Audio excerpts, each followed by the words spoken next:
you see way up in the sky?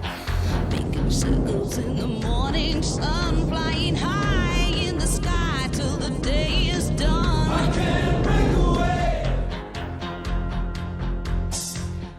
Like a child in his fantasy, punching holes in the walls of reality. All my life I wanted to fly, but I don't have the wings, and I wonder why. I can't Break away.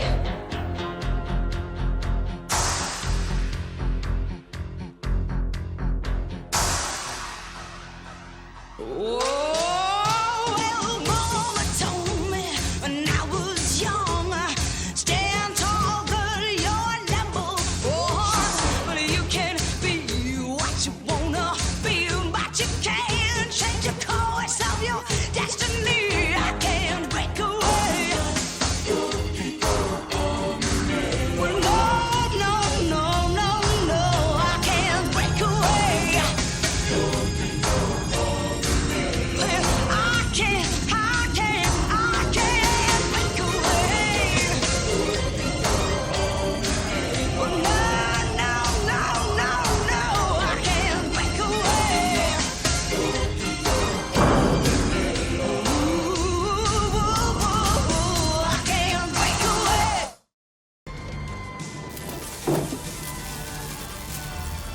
Greetings, my excellent friend. Welcome in to episode 1.35 of Fixer's Heavy Metal History. VT, Dustin, Rocket, thank you for the host. Terry, it's good to see you. Dustin, your family is in my thoughts. I don't pray, but they're in my thoughts, and I hope things go as well as they can for you all. Rocket as well, what's up? Good to see you. Dustin, I saw your note about maybe not being able to stick around. I totally get why. And as always, my friend, if you need to vent or anything, you know my ear's there. And we won't go. If you want more on that, I'm not going to share that on a YouTube video. Check out Outlaws Discord to see what's going on with the Odd Family and why they should be in your thoughts this weekend. So, I've been waiting for this episode for a while. We've dabbled into Napoleon a few times. We've talked about the Siege of Toulon, which made him famous in France. Tonight's episode is going to cover what finally enables him to begin his rise. And we're going to get to it at the end. But from this point forward, one of my favorite people in history will be a consistent part of our narrative. And very much in about 2 or 3 episodes will become the focus of our narrative. Because France is about to change significantly.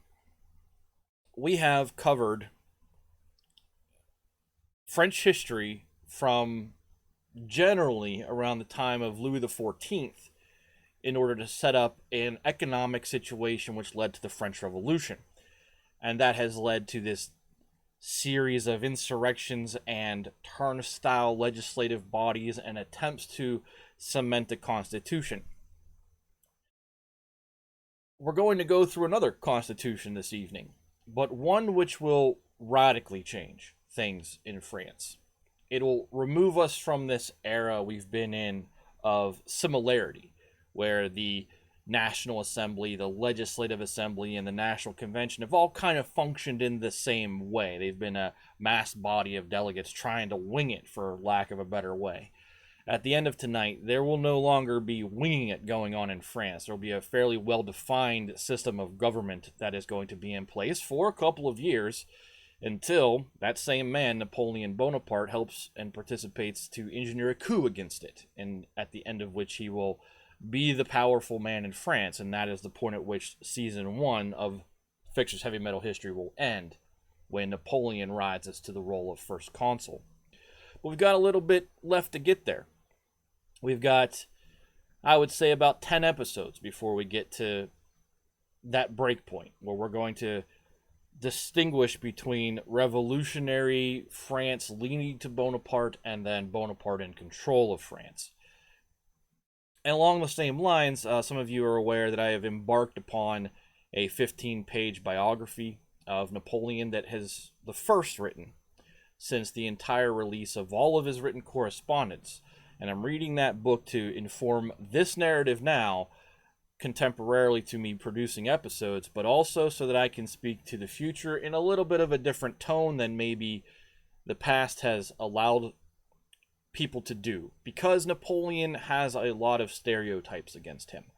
He has a stereotype for being short-tempered, a warmonger, maybe genocidal, but also his humorless. And even in this biography, it's called Napoleon in Life. It's in the sources. You can get a better sense for the fact that the guy actually was pretty funny.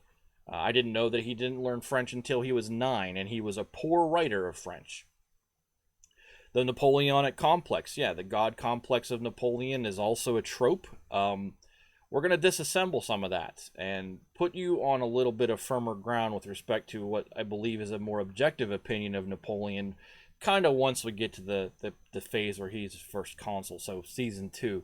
But we're going to put aside some of the other myths. One of those myths will be put aside tonight, near the end of the episode. So it's going to be an interesting change to how this show has run thus far, because you will notice that there are far fewer people being put onto this board. Throughout the course of this series, there's been a literal clown car of people who were really important to the narrative. And that list dwindles. As we get to Napoleon's marshals, it'll likely balloon again.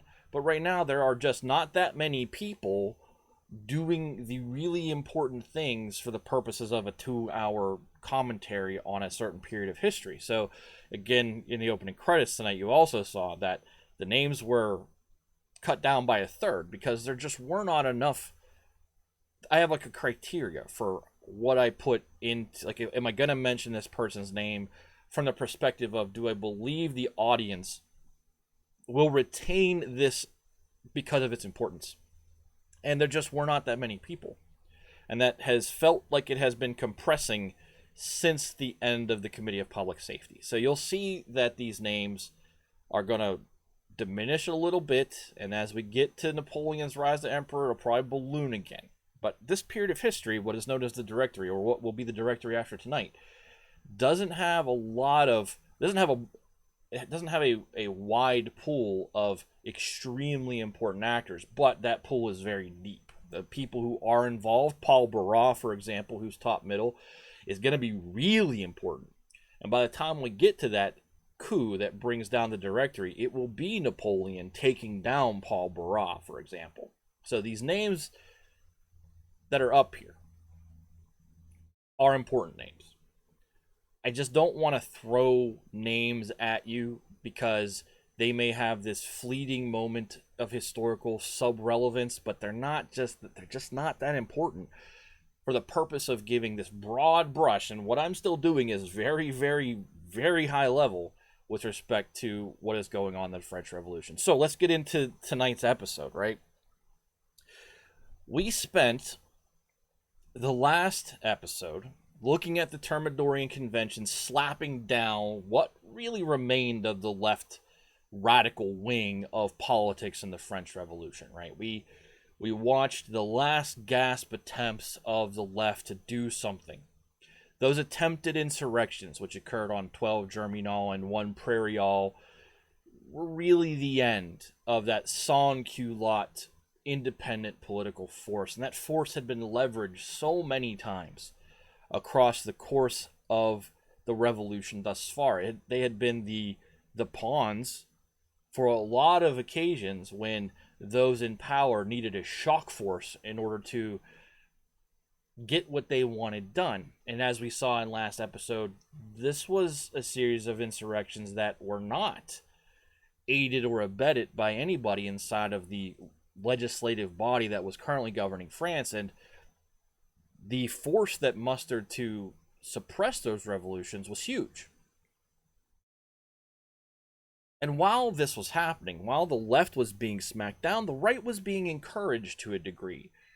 Out in the departments, the reaction to the Great Terror which is known as the White Terror, and it wasn't over yet, and maybe kind of gave that impression last week, but the White Terror is still ongoing.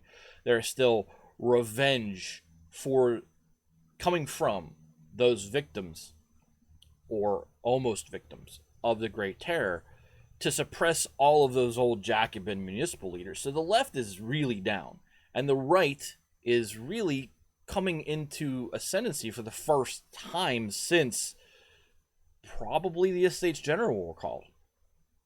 Viva la revenge. So it is here, in the summer of 1795, where we find the political left, which had been so strong throughout all of this. It was really a matter to this point of how far left were you, not really were you a leftist. But it's here in the summer of 1795 that the left just hits rock bottom. There's nothing left in their gas tank. There is no leadership, there is no strength of organization, and there's a simple exhaustion from the common people who were those pawns for so many years. And so, a perfectly natural consequence of this bottoming out of the left was that this long dormant political right was starting to finally think that maybe this is our moment. Maybe our time has finally come. And when I say that the long dormant political right, we're not talking about moderates here. We're not talking about the center of the road people who felt both sides were too extreme. We're talking about the real tried and true closet monarchists who had been, talking the talk the whole time, basically to survive. But at the end of the day, still pined for the days where a king ruled France. The Augustinians, it's actually interesting you bring that up. So, no, it's not that the Augustinians are going to reemerge from their shadow. The Augustinians as an organization are long broken. But it is the people who want and have always quietly believed that France should be ruled by a king. And that doesn't mean to say that they wanted the Ancien regime back in the... Some of them did. But they weren't all pining for the return of all of the repression of feudalism under the Ancien regime and the ridiculous array of religious and tax boundaries that existed in that time. But the one thing that gelled them all together was effectively the white flag of the Bourbon dynasty. They wanted that back at the head of their nation because they looked at the past several years and said, holy crap, look at what happened. It's much more so familiarity, tradition, the belief in that remember there's a very strong belief in the divine ordination of kings in Europe at this time. So these are very religious people who believed that what France was doing was against God's will, and it could be substantiated because the Vatican had effectively cut off relations with France. That's more to do with for the civil constitution of the clergy, but these things all lined up for a lot of these people to suggest we should go back to having a king. Part of it was also self-serving, right? You had a lot of middle tier, third estate and upper who wanted their privilege back, who wanted their ability to be rich and entitled back, and did not believe in the equality of men that was being espoused by this Enlightenment revolution. So there are a lot of angles that play into the idea that many, many people were closeted royalists. But this is the moment where they look around and say, it's been a heck of a year. The Committee of Public Safety is gone, and the left has been smashed down, and this might be our chance because the National Convention has been encouraging us to come out and print. These closet royalists, who I'm just going to call the right tonight, kind of took one look around the space that was being opened up by this suppression of the left, and it really just looked like their chance to step out from the shadows for the first time in like 6 years. But as you can imagine, the Thermidorians had no interest, zero interest in letting them come out of the shadows. So just like last episode was about watching the convention beat the snot out of the left, tonight's going to be about beating the snot out of the right, because the convention doesn't want to have anything to do with the restoration of a monarchy. So there's no better place to start this beatdown than out west, and I hinted at this last episode, with the disastrous, failed Quibron Bay expedition. And Quibron is spelled Quibron. The first map you see, and Microsoft Whiteboard has made me take the new update. So what I see in front of me is not centered compared to what you see in front of you, because I've had to trim and edge it a little bit to fit it into the frame, as opposed to it, just working last week. But the map that you see in front of you, the blue map, you'll see a circle highlighting down into an area. That coast, that upper right image, that is Brittany. That is that peninsula that sticks out a little bit into the Atlantic. And then we're on the underside of that peninsula when we talk about Quibron Bay. Now, as has been my choice lately, this is more focused in on Quibron Bay. This is what we're talking about. We're going to talk about this peninsula, the Quibron Peninsula in Quibron Bay. I just want you to have a good geographic sense for what we're talking about, because this is not an area of France that gets talked about a lot. But ironically, this is not the first time this century the British have attempted to land in Quibron Bay. They attempted to land there, I believe, in 1757. It also failed. So it's interesting that this was the place that they decided was, hey, let's have a whack at going right back to the same place we were, and couldn't get the job done. But what was the Quibron Bay expedition? Well, we left the West 2 episodes ago with the man in the upper left, Lazare Hoche, that citizen, commoner, son of a commoner general who was promoted by Louis Saint-Just. He had come into the region out west to mix some carrots in with the stick that had been bashed around in the Vendée and up in Brittany, to try to bring that remaining guerrilla war in the Vendée to a conclusion. And he was, as we talked about, pretty successful in doing so. He whittled it down so that most people put down their arms and were granted immunity if they had done so within that 1-month period where amnesty was being offered. From the time Hoche got there in August 1794, so almost a year ago compared to what we're talking about right now, to the spring of 1795, he was uniformly successful. He'd come bringing a lot of those carrots. The big one, remember, being freedom of worship. He basically came in and said, the Thermidorians don't really care about who you worship or how. It's not something we're concerned with. And he offered exemption from the draft against, for the war against what remained of the coalition against France. And these were the 2 big reasons the Vendée went into uprising. The way the Catholic Church had been treated, and being drafted via the levy of 300,000 into a war they just didn't support. And so, with the... Oh, that's the wrong one. I gotta scroll down on my notes, not on the map. But with the Vendée's 2 biggest concerns, if only the Vendée had broken out. Well, there's another chance at that tonight. That the Quibron Bay invasion is another attempt to do that, which we're going to get to. But the Vendée had its 2 biggest complaints resolved. And because Hoche is there saying, hey, these 2 things, the reason that the Catholic and Royal Army stood up in rebellion, they're done.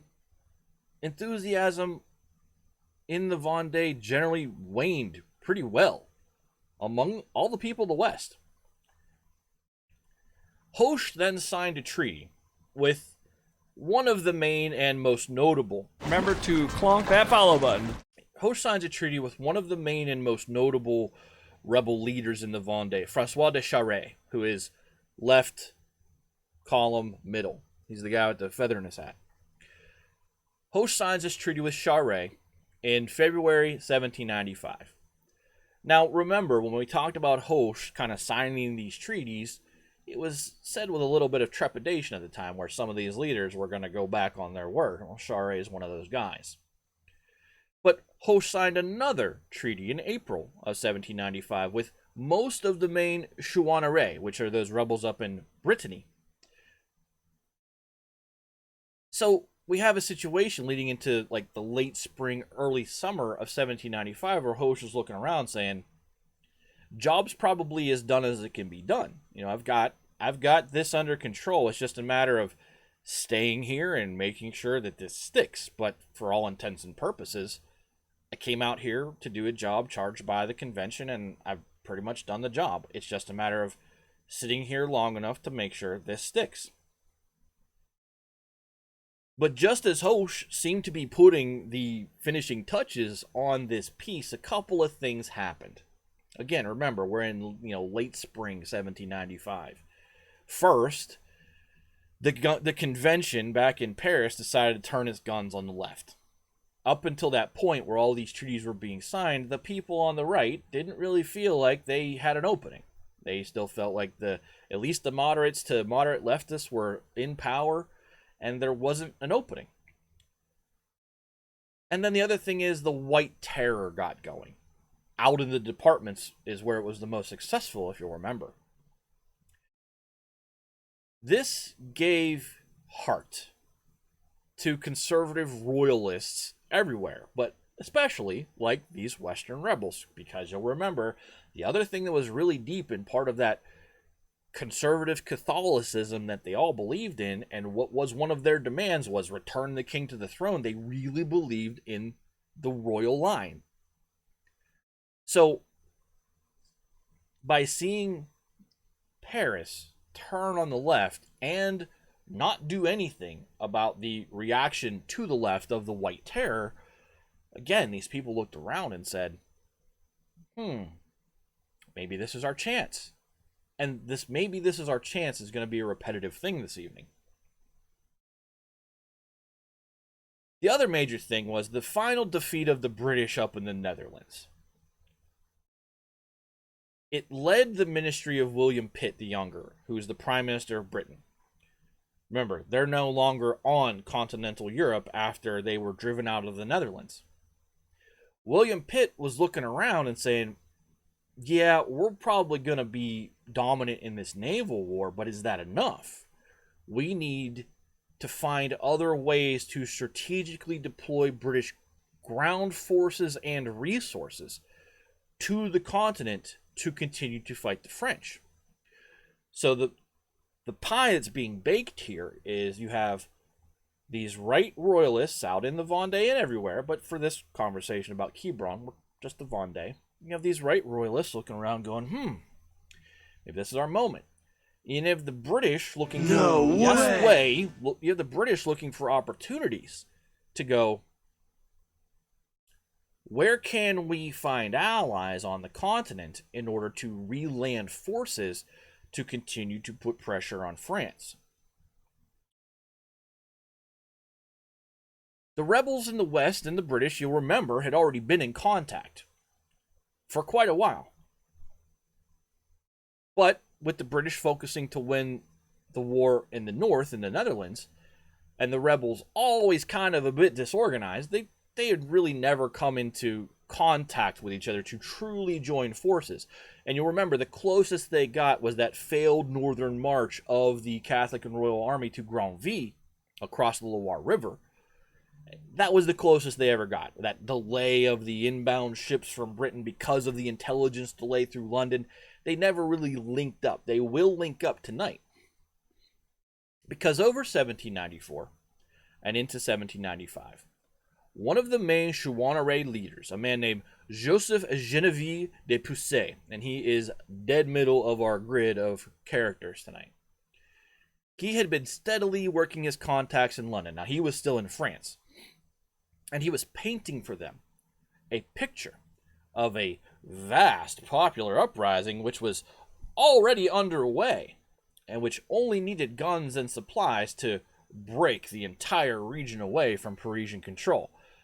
Now, given what you know from this series, he was kind of overstating things a little bit.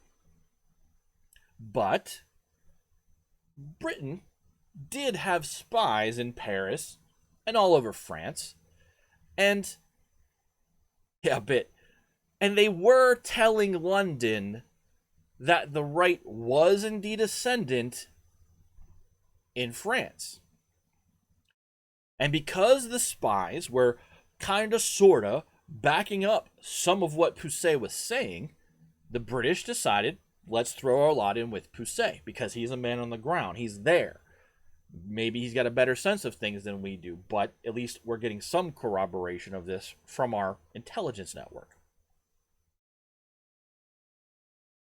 So they started to mass arms and supplies, ready to equip about 70,000 men. And they started to put all this in the Channel Islands, the little islands that exist between, England, Great Britain, and France. Meanwhile, Poucet traveled all around southern England. So he left France, came to southern England, and he started to drum up support from those various French emigre communities, those people who had decided, let's get the heck out of here because France has gone crazy and we don't want to die.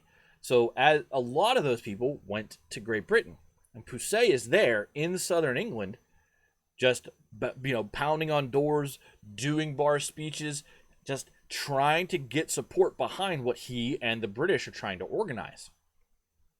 A lot of the people that Joseph Poucet tried to get to his side were those old sword nobles. It's a term we haven't said in many episodes, but you'll remember the sword nobles were those old families who had that long lineage tie to the defense of the king and the monarchy in France. They were army officers up until the revolution had happened, who had really been sitting in England itching to do something, literally anything, for a couple of years now.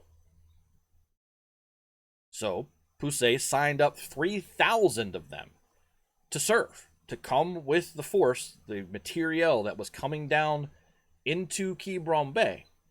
And that was pretty good. 3,000 guys for basically one guy banging on bar tables is not a bad showing. But Poucet had wanted like 15,000 of them.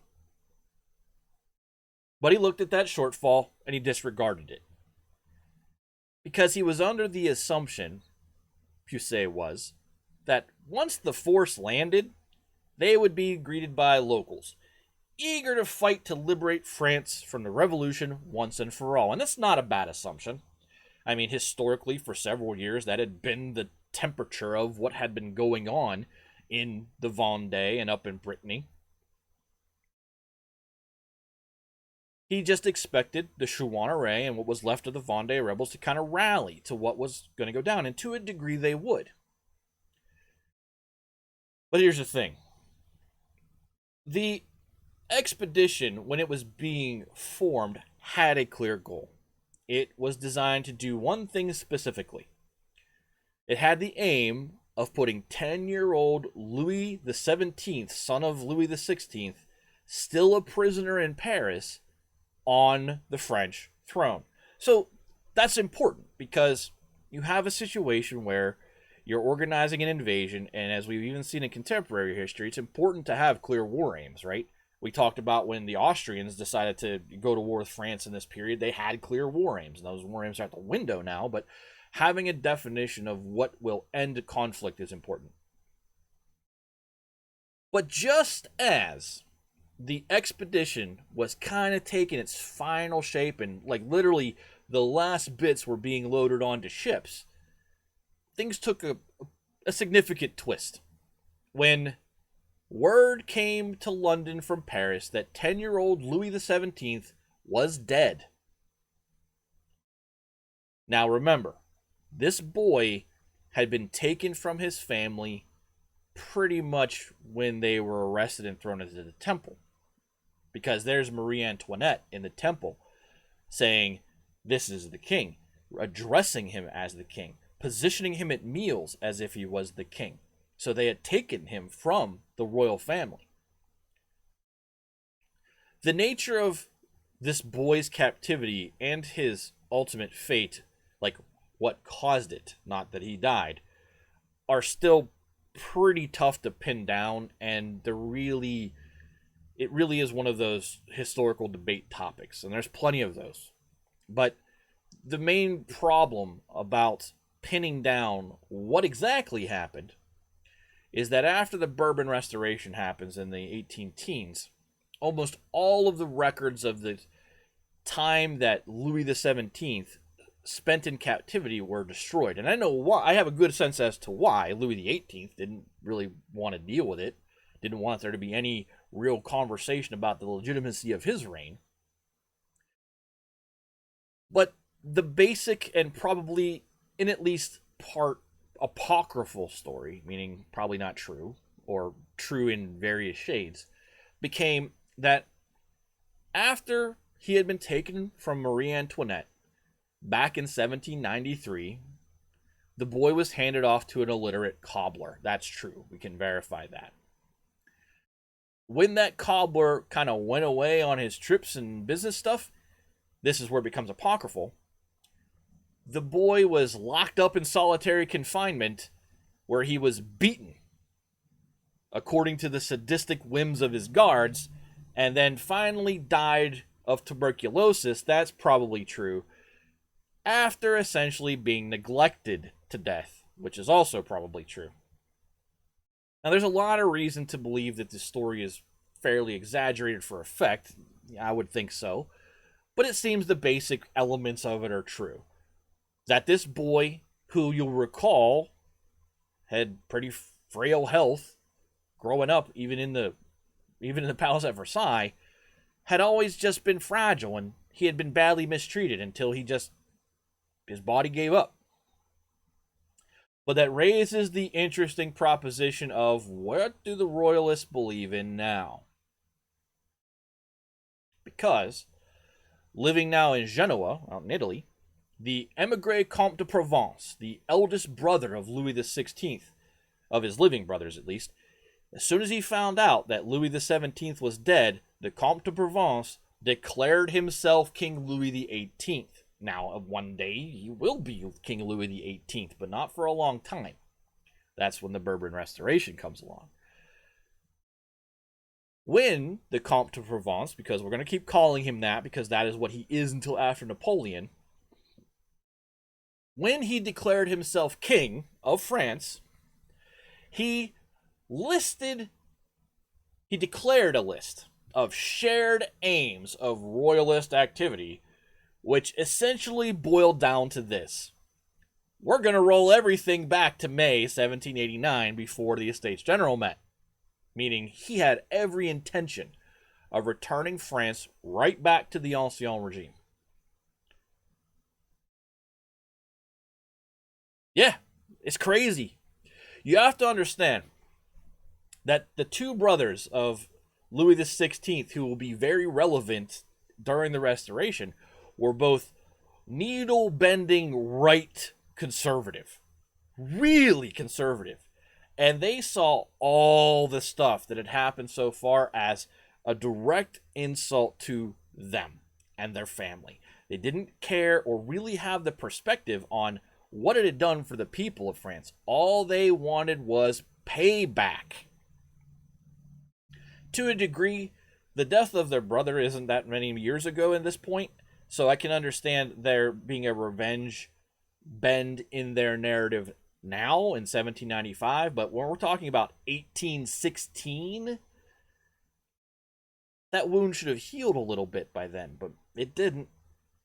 So the Comte de Provence is sitting there saying, just as the Quibron Bay expedition is really like getting ready to untie the ropes from the dock ready, and they find out that Louis XVII, the goal, war aim leader, is dead. He's out there not coordinating at all with what's going on in Quibron Bay, or getting ready to go down in Quibron Bay. He's out there saying from Italy, I'm king, and as soon as I get back to France and take control of things, we're rolling the Wayback Machine back to 1789. And that's insane. That is an insane, arrogant boast to make. He may have believed it, but he probably shouldn't have said it out loud. So, no one in Europe recognized the Comte de Provence claim as Louis XVIII. Nobody. Britain didn't, which is really important here. But literally no one looked at the man down in Genoa and said, yeah, he's king. Of course he's king. And this is important because when we first got started on this whole thing, we talked about how Western and especially American, but Western history will tell you that the reason that the War of the First Coalition and Second Coalition, etc., was fought was because it was about the unification of European monarchs trying to restore the Bourbon dynasty to the throne. If that was true, they would have recognized the king right here. And they didn't. Nobody did.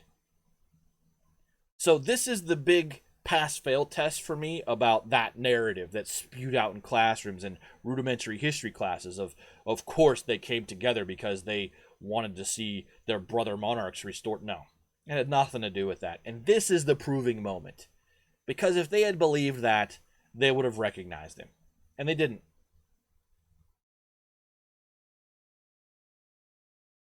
So though the British really didn't care much about restoring the ancien regime like the Comte de Provence did, they did want to cripple the current government in France because that was just smart. That's how international power politics always works. Make your opponents weaker. In this case, in U.S. history, it would be make China and Russia weaker. But you always want to make your enemy weaker. So they still wanted to take a whack at France. They just weren't doing it with the aim of putting the Comte de Provence on the throne. The aim of the mission had been to put Louis XVII on the throne, but that war aim evaporated on pretty much the eve of the invasion without being replaced by, hey, let's just put his uncle on the throne instead. That was not a stated war aim. So this thing launched without really a war aim for the French that mattered. So at the end of June 1795, the British decided to launch the ill-fated, failed, disastrous Quibron Bay expedition. The landing site for the expedition was obviously Quibron Bay on the southern side of Brittany, as I've kind of illustrated to you twice, and there's a map up there right now for you to see. But more especially, it was this narrow tract of land called the Quibron Peninsula. So this little tiny piece of land right here, this little jutting out peninsula, which is called Quibron, which sits in the Quibron Bay. I have to resize everything and put it back the way it was, and that's too big, so let's go back one more. There we go. So that's where they're headed. It was a bit troubling to the British as they got going that the so-called mass uprising that Pusey said was going on couldn't even capture a proper port because there is no proper naval port on the Quibron Peninsula. But it did make this site the most viable to them. So to answer that question, why did they land in Quibron when it didn't work in 1757? It was the best option available. They would have much rather had the Great Rebel Uprising having, taken a port somewhere in Brittany, but there wasn't one. And Pusey assured his handlers that, the reason we don't have a port captured is we simply lack the equipment to take one. And as soon as this expedition lands, a proper port will be secured. And the British just looked at that and said, yeah, that makes sense. And they swallowed it. For about 2 whole seconds, it seemed like Pusey might actually have been right. When the emigre force landed, backed by British ships and materiel, on June 27th, 1795, somewhere on the order of 10,000 Chouanare rallied south to them, to their cause. So now you're talking about a force of about 13,000. The small local Republican garrison in Quibron was completely overwhelmed, and a beachhead was established at the base of the peninsula. And by the base, I mean the northern part, where it connects to the continent proper of the larger landmass. So there they are. They land, they move north, the Chouanare comes south, and they're a group of 13,000 troops together. But they were never going to make it off that beachhead. The combined force of the inbound sword nobles. Imagine how they conduct themselves, all snooty, former ancien regime, upper senior old school nobility, had their nose in the air about how important they were. They had no cohesion, no chain of command, and no clear idea of what to do next because they no longer had a real war aim. The core of the emigre expeditionaries, which had come down from southern England, refused to take orders from Pusey because he wasn't an old school sword noble with his nose in the air about how important he was. But they also considered him to be an impure royalist because that's how arrogant they were. He hadn't left France with the rest of them as he should have done when everything, hit the fan in France. He stayed. Now, I think it's actually, I would have probably followed him better because he stayed. But he didn't do what the proper sword noble thing was to do. And so they looked down on him and they refused to take orders from him. They listened to him in southern England and said, yep, we should do something. But they arrived never with the intent of actually following his orders once they got there. So these sword nobles, these 3,000, elected instead to take orders from one of their own senior officers. They had an election and they said, yep, you're in charge, and they followed that guy. Meanwhile, those Chouannerais, yeah, pretty much, Rocket. Hey guys, free ride back home with guns and materiel. Who's in? Not really much of a plan that established, they should have, and it's amazing to me they did not, establish the chain of command for the ground force before they left, but they didn't. And all those 10,000 Chouannerais had come down from, Upper Brittany. They weren't really taking orders from anybody, because at the end of the day, they were disorganized peasants, and the sword nobles sure weren't taking orders from them. So here they all were, 3,000 sword nobles, Pusey, and 10,000 Chouannerais, just kind of hanging out at the base of this peninsula, trying to get it all together. And that's about the time that Lazar Hoche, who's still out west and still in charge of a large Republican force, he got informed about what was going on up in Quibron. He gathered up a well-disciplined force of about 13,000 men, and then he marched straight away to Quibron Bay to put a stop to this before it got stupid. Because, as Rocket pointed out earlier, they can't break out. They're not broken out, right? They're still confined. There's a land barricade on 3 sides. The water barricade on 3 sides. They cannot get out of there. They have to break out of that beachhead. And until they do so, they're easily trappable. And the fact that they couldn't muster themselves to move their one foot in front of the other to move off that beachhead is striking. But there's Hoche, 13,000, not disorganized Chouannerais, not unwilling to take orders, snotty sword nobles, but 13,000 well-disciplined, levee-en-masse, amalgamé troops head north to go take care of business. Hoche and his army, which included, by the way, Jean-Lambert Tallien, that guy who had his head turned about the terror by a woman, he was under the command of Hoche as they marched north. They arrived to the area that mattered around July 3rd, 1795. And they got there and found the Royalists were still just kind of kicking rocks, going, hey, what do we do next? There's still no organization here. And Hoche, remember, Hoche is the guy who defended Louis XVI in Versailles Palace during the march on Versailles by the women's mob. He's now in charge of this. He wasn't taking any chances. Hoche advanced very slowly and very methodically up to this beachhead. And he took the base of the peninsula 4 days after he got there, on July 7th and into the 8th.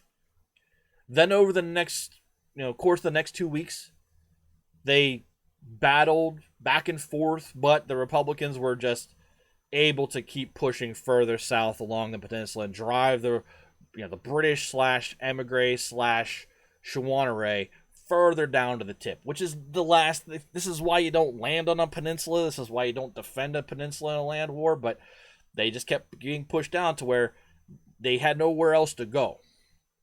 And on July 20th, Hoche finally launched a decisive attack. About 2,500 of the Royalist force finally managed to escape by rowboat back to the waiting British ships out in the bay, and this included Puset. The rest of them, so 13,000 minus 2,500, the rest of them were pretty much beaten and then trapped and taken prisoner. And on the night of the 20th, the two sides pretty much worked out terms of surrender, with Hoche pretty much, apparently, promising to spare the lives of those who he had defeated. Now, it's one of those things, did he actually make that promise? Well, if he did, he obviously had no intention of keeping that promise. After taking close to 6,500 prisoners, Hoche set up a military tribunal to identify the emigres within the group, those who had come down from London, those old sword nobles, those who had betrayed France. He set up a tribunal to ID them.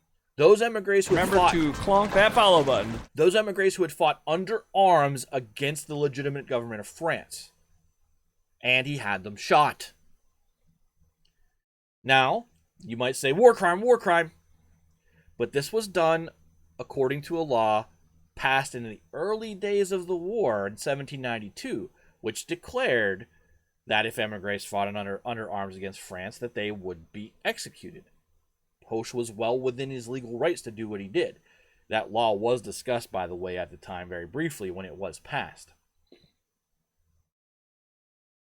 The key thing is this. The French Republic had no patience for former nobles under arms coming back to fight against France. None.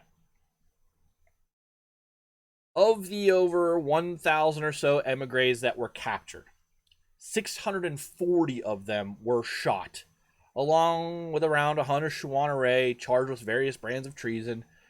Hoche executed about 750 men in the days that followed the pacification of Quibron following the failed invasion.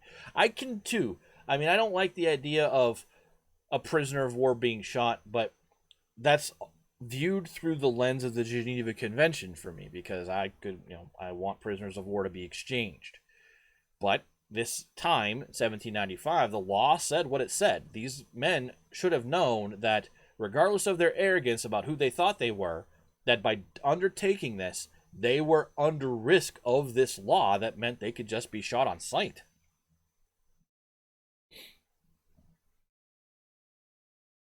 So, this now failed Quibron Bay expedition was supposed to be the start of a more general uprising out in the West.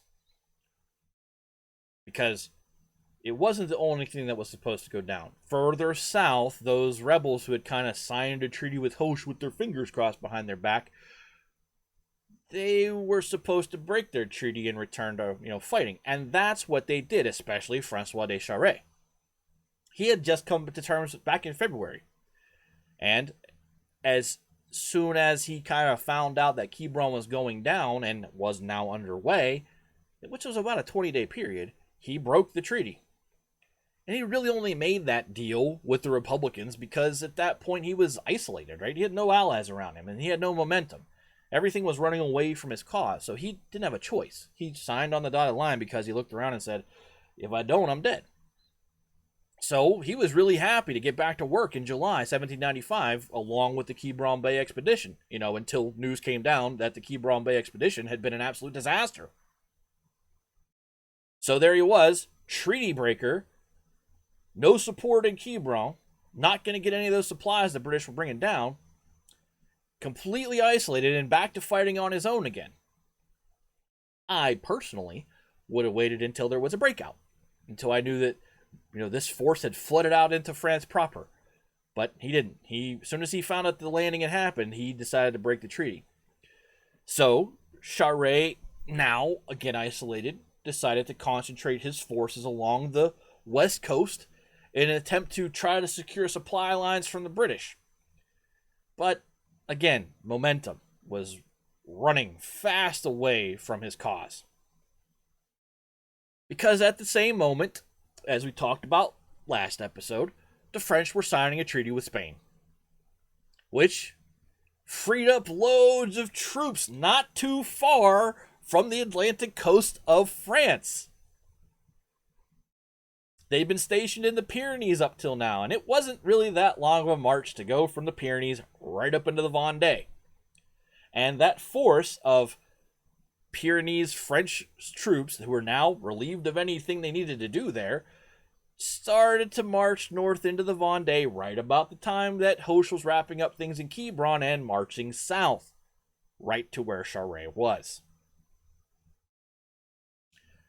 So, the remaining Vendée guerrilla fighters, under the command of Charest and a few others, but he's the most notable, they were trapped against the western coast of France as two larger forces began to come north and south against them to pincer them. And that is where we're going to leave the Vendée uprising and what remains of it for this episode. We'll come back to it later, but that's as far as we need to get tonight. The reason being is, hey, look, here was an attempt by Royalists to reassert the monarchy back in France, and look how well it went. I feel that for a lot of Frenchmen, they just had total bad luck during the 1770s to 1800. Except for a guy named Napoleon, probably. Talleyrand probably also had really good luck in there. Fouché had awesome luck in there. But broadly speaking, Rocket, yeah. It isn't just bad luck, though, right? I mean, some of the things are bad luck. Like the things we talk about with the weather. There's no national weather service in France in the 1700s and 18th century. There's just no way that they could see months out that the worst winter in like decades is coming to stall the production. Okay, that's bad luck. But some of this stuff isn't bad luck, right? Like the decision to move forward without a war aim, or the decision to land on a peninsula and then not move off that peninsula while you had the chance. That's really bad strategic planning. They should have had instead, and we're going to get to this very much so in World War I, the Germans, when they invaded Belgium in World War I, they had a timetable for how many train axles would cross a specific bridge over an interval of time in order to understand their logistic plan correctly as they invaded Belgium. Now, the French didn't need anything, or the rebels didn't need anything this sophisticated, but they should have had a plan like, hey, day 1, be here. Day 2, try to be here. Day 3, let's not be stuck on a body of land surrounded by water on 3 sides. That's not luck. That's really crap planning. A lot of factors play into that, but at the end of the day, it comes down to the fact that when Pusey was drumming up these sword nobles, they left for a fight without a defined chain of command. That's nuts. That is absolutely insane. Pinning your hope on rabble carousing around you, rallying to your call without a man in charge? No way! Yes way. That's nuts. That is absolutely not a way to win a war. But, as stated, we're going to leave the rebels in the West, and what's left of them, here for now. And we'll take our first break. That's the first topic for tonight. Because when we come back, we're going to encapsulate the next 2 topics.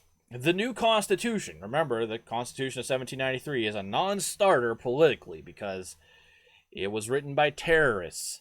There's a lot of other reasons, though, why the convention decided to write a new Constitution. And we're going to dive deep into that, the reaction to that, and how that sets the stage for Napoleon to come back into the fore and stay there. So, hope you've enjoyed the first hour this evening.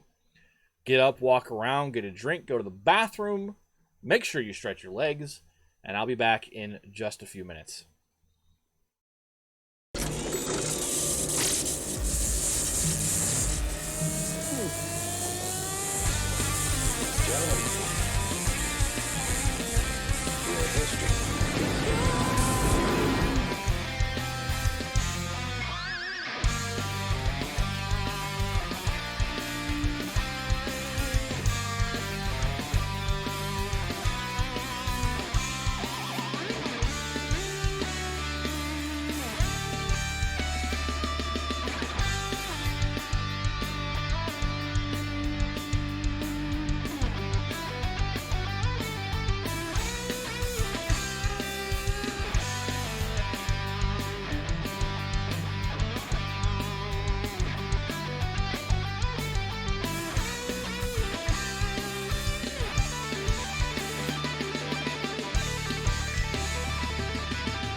Welcome back. Thanks for hanging with me. Sturm, good to see you. Sai, good to see you. Thanks for... You guys don't have to wait until I'm a break or anything. You can always just say hi. I know everyone's remiss to interrupt, but I can recover from that very well as a speaker. So always say hello. Ask questions. Rocket has prompted several good expansions on topics this evening. That's why I want interaction. That's why I record this live and don't just do a podcast or a YouTube series, is because the audience interaction can lend the idea, that's when you came in, but it can lend to the idea that what would you like to expand upon? The conversation can happen around topics that's important historically. And so I know, for instance, Manny hates to interrupt me. That's kind of the example I was using, but if at any point, speak up, ask a question, say, hey, wait a minute. One thing I have to correct is I said Lazar Hoche was promoted by Saint-Just, and that's not correct. That is not correct. So he was the guy that was basically brought to fame by defending Louis XVI inside Versailles. I got to that point later, but anyway. Two things I want to mention before we get rolling again. The bibliography for the show has been updated with Napoleon, A Life, the book I am currently reading in order to inform this, plus also get ready for season 2, because it is around the corner for me, and I need to put the knowledge in my head so I can start framing not just the military martial side of Napoleon, but the built public schools, developed the European legal code side of Napoleon that is also important to discussing him. But because I just mentioned that the Germans had a timetable for axles over bridges, if you're interested in that sort of thing, you should read a book called The Guns of August by Barbara Tuchman. She is a fantastic historical author and has written several books. The Guns of August is literally about that 1 month and maybe a little bit more, that opening salvo period before the trenches really settled in the West in World War I. And one of the things that's really interesting about that book is watching the Schlieffen Plan, this plan that had been in place for decades in Germany to get ready for this two-front war they knew they were going to have to fight one day, and how they had it all really planned down to X axles over this bridge at this speed over this number of hours logistically in order to basically plow through Belgium. It's a really interesting book. We'll talk more about it when we get there, but it's one of those books that when you read it, you're just like, huh. It's over 100 years ago, and these guys had this figured out with a slide rule. So, you'll see that the map has come down, and a graphic is in its place. The stages of the French Revolution, because I want to show you where we are. We started off with an absolute monarchy in the Ancien regime, and we moved to the National Assembly, and then we moved to the Legislative Assembly, and then we moved to the Convention in its two forms, basically. And we're about to go to the Directory, which will then lead us back to an absolute monarchy under Napoleon as emperor. So it's there to kind of give you the flow of, look how far we've come during this show so far. We've covered, 4 of these circles. We're going to start talking about the 5th now, the Directory, because we're going to set the stage for how the Directory functions. And so that next week, or next episode, we can talk about those first days of the Directory. But in order to do so, we have to cover the Constitution that enabled it, which is the Constitution of Year 3. So though this new fighting was, in the West, was pretty easily contained by Hoche and Talleyrand and others, it did put the Thermidorian Convention on notice. Coupled with the continuation of the White Terror, and cheered on by a right-wing press which had become emboldened and vociferous and self-confident, it was clear now to those inside the convention that the greatest threat they were going to face now lay to the political right, because they had just crushed the political left, and the right was starting to see this opening for, hey, maybe this is our moment. It wasn't lost on the convention. So the convention had set up already, as we talked about, what is known as the Committee of 11, which is now working on a new draft for the Constitution. And they had, in the back of their mind, while they were going through the process of writing a new governing document for France, that the most important thing in this moment was to ensure stability. And we can kind of look back in time and go, yeah, that's been a problem historically, especially between the National Assembly and the Legislative Assembly. But they also wanted to make sure that when the transition to new government happened, it wouldn't then be immediately captured by a bunch of conservatives who would essentially then undo everything that's happened so far, including the new Constitution. Even though the Thermidorians were not ideologues, those who remained in the convention were not ideologues in any way. They did have things they valued. And then you have to remember, anybody who had really been elected to this convention back in 1792 after the insurrection of August the 10th, they have to be committed Republicans, right? They just cannot be Royalists because they were elected in the immediate wake of the monarchy being toppled. So, of the 11 and the convention in general, but of these people writing the Constitution, 0 of them wanted monarchy to come back to France. But beyond that, what these 11 were really doing here was taking the first real stab at taking the bad revolution, right? We talked about how the French Revolution is really a couple of revolutions. The bad revolution of August the 10th, 1792, which toppled the monarchy, but led to the Great Terror and everything crazy that went down under Robespierre.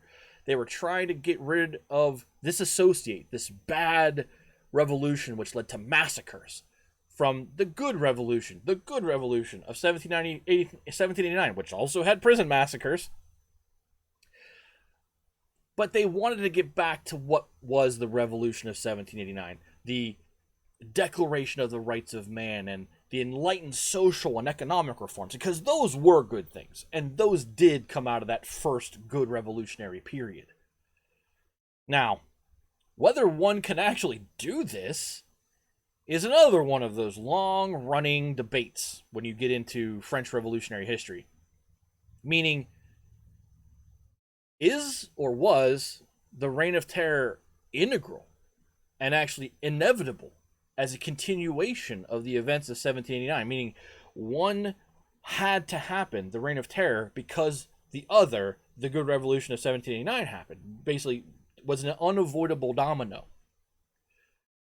Or was the bad revolution of August the 10th simply like a detour, which you can quarantine off into a box and say, let's never do that part again? French political history, not just in this era, is replete with the attempts to take what was good about enfranchising more people, the economic, the social liberties, all the stuff that came out first, and then trying to quarantine away the Jacobin side. But it's really funny because what's the French national anthem right now? It's La Marseillaise, which was a battle cry of bloody Jacobin, National Guardsmen about purifying blood. That's still their national anthem. So I would say the work isn't done with respect to separating the bad revolution from the good one. But the Thermidorians here are clearly the first to take a crack at separating the two and say, look, everything was going fine until some crazy maniacs got control of this thing and then ruined it for everyone. But here we are, gonna give you the Constitution of Year 3 to set it all right.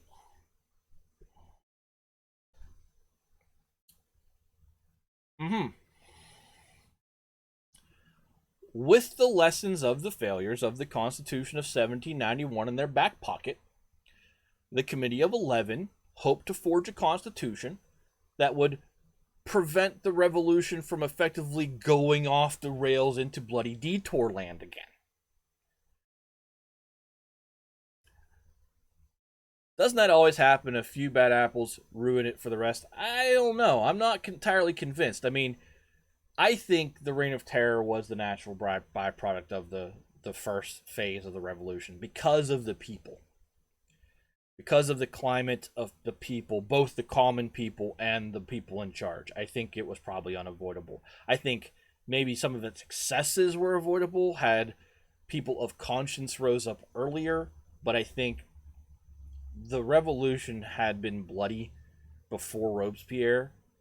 It just got more bloody because of idealism and social and political polarization, where we entered this phase very similar to modern politics, where if you did not agree with me entirely, you were my enemy. And instead of it being waged on Twitter and on MSNBC and Fox News, it was waged in the streets of Paris and with a guillotine. But it's very similar, where you say, if you do not agree with me completely, you're my enemy.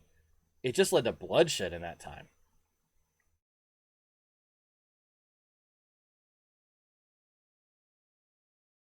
I more believe, I think, is the point, and I'm completely off script here, but I will always fall back to Machiavelli. I enjoy philosophy very much. And Machiavelli, among others, Plato, Aristotle, Jean-Jacques Rousseau, Voltaire, a lot of people talk about the inherent good or bad nature of humans. And I subscribe pessimistically to some, realistically to myself, to what Machiavelli says, especially in The Prince, about the base nature of humans being in the absence of structure and social contract. Individuals will seek to take advantage because there will be no repercussion, there will be no consequence. Because I don't believe that at the base core, an individual human without that societal structure is good, it may be neutral, but not good and pure, I believe that it's more likely that the absence of that construct leads individuals to be violent. That's my opinion. Plenty of good arguments to be had about that, but I read enough history to realize that, at least in the great man theory of history, which is the theory of history where major events are brought to form and shape by one or a group of very, very important individuals, in the great man position of history, I see the great men or great people, to include Catherine the Great, being more of the mold of the Machiavellian nature of humanity and not the Voltaire-Rousseau nature of humanity. So I digress. But here are the Thermidorians. I always the Thermidorians because it's a TH on my screen. I'm going to struggle with Cadiz as well when I get to talking about that with Napoleon, because it's a Z that's pronounced with a TH.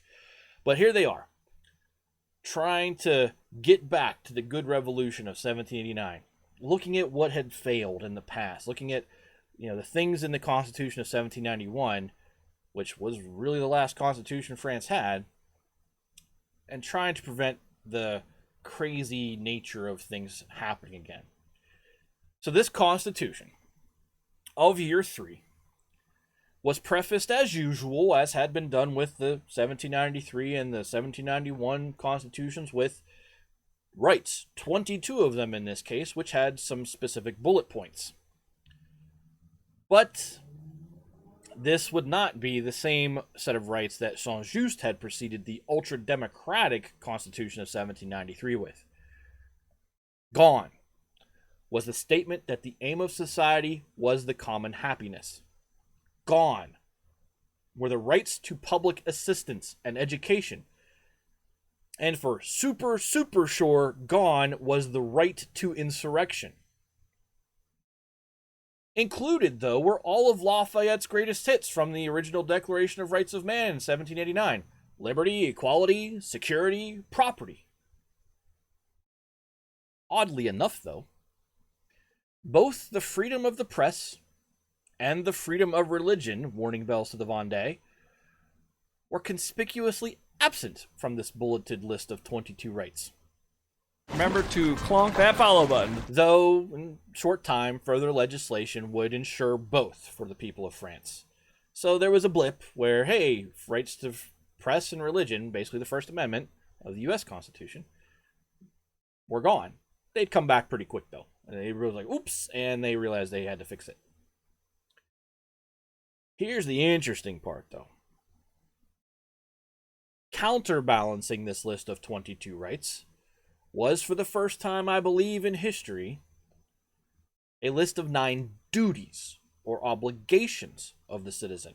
And I think that's something that's absent from the U.S. Constitution. Duties such as The obligation of each person to society consists of defending it, serving it, living in submission to the laws, and respecting those who are agents of those laws. Now, we have some of those in some form as law, like you can't threaten an elected official, it's a crime. Can't threaten them with violence. But there's more to it than that. There's an obligation inherent in this Constitution to defend and serve the Constitution. Now, that is an oath that military people take, but it's not an oath that any everyday citizen takes. Born in the U.S. citizen doesn't have that obligation under the Constitution of the U.S. Another duty is also, quote, every citizen owes his service to the fatherland and to the maintenance of liberty, equality, and property whenever the law summons him to defend them, end quote. You'll find a lot of these duties were effectively revolving around the point of saying, obey the law and put on a uniform when we tell you to. But number 4 of these duties did slip into a little bit of the old Robespierre-esque belief that people were virtuous, that being virtuous made for a virtuous republic. And so it said, quote, no one is a good citizen unless he is a good son, a good father, a good brother, a good friend, and a good husband, end quote. So there was a duty in the law to be a good man. And I know that grates at the women who are in the audience, but that's the nature of politics at the time. There was no way in 1795 that the French were going to consider women citizens. So here you have a list of duties that are effectively saying, obey the law, put on a uniform when we tell you to, and be a good person. That's not up for debate. That's a legal obligation under this Constitution. I don't have a problem with that being an obligation, by the way. Be a good person. And maybe we need laws to enforce being a good person, so be it, because people don't want to be that way naturally, says Machiavelli. But continuing the drive back to 1789 were the definitions of citizen and suffrage. And although it wasn't explicitly stated outright, very smartly, in the Constitution of Year 3, we are going to go back to that old active-passive citizenship distinction, where there were certain citizens who were active citizens due to criteria that had more rights and could vote, and then there were the passive citizens who, yes, they were entitled to things from the state, but they didn't have much of a voice in government. Everyone has legal and political rights and duties. Full citizenship, active citizenship, and the voting rights that came with it were reserved for tax-paying males over the age of 21, meaning you made enough money to pay tax or owned enough property to pay tax and were at least 21 years old. That's a lower age than it used to be. But universal suffrage, as it had stood for men in France for a while now, pretty much since August 10, 1792, was dead. The franchise of voting, though, was even more restricted because, again, we're working on a 2-tiered electoral system like we saw during the run-up to the Estates General. Primary assemblies would select electors to go off to a further assembly where the actual delegates to the national government will be chosen. And to be an elector, you had to clear a further higher property qualification. So you could vote for electors if you were paying your taxes, but you could not be an elector unless you actually had enough property owned. And that trimmed the list of actual voters. And that second stage, like you could be an elector to actually elect the representative. The actual list of voters in the second tier was brought down to just about 30,000 men across France at the time. This is more restrictive than the Constitution of 1791's active-passive distinction had ever been. But what was this small club of electors, elected by lower tier voters, what were they voting for? What were they trying to do? Well, one of the major innovations of the Constitution of Year 3 was that it ditched the whole single, all-powerful, unicameral legislative house.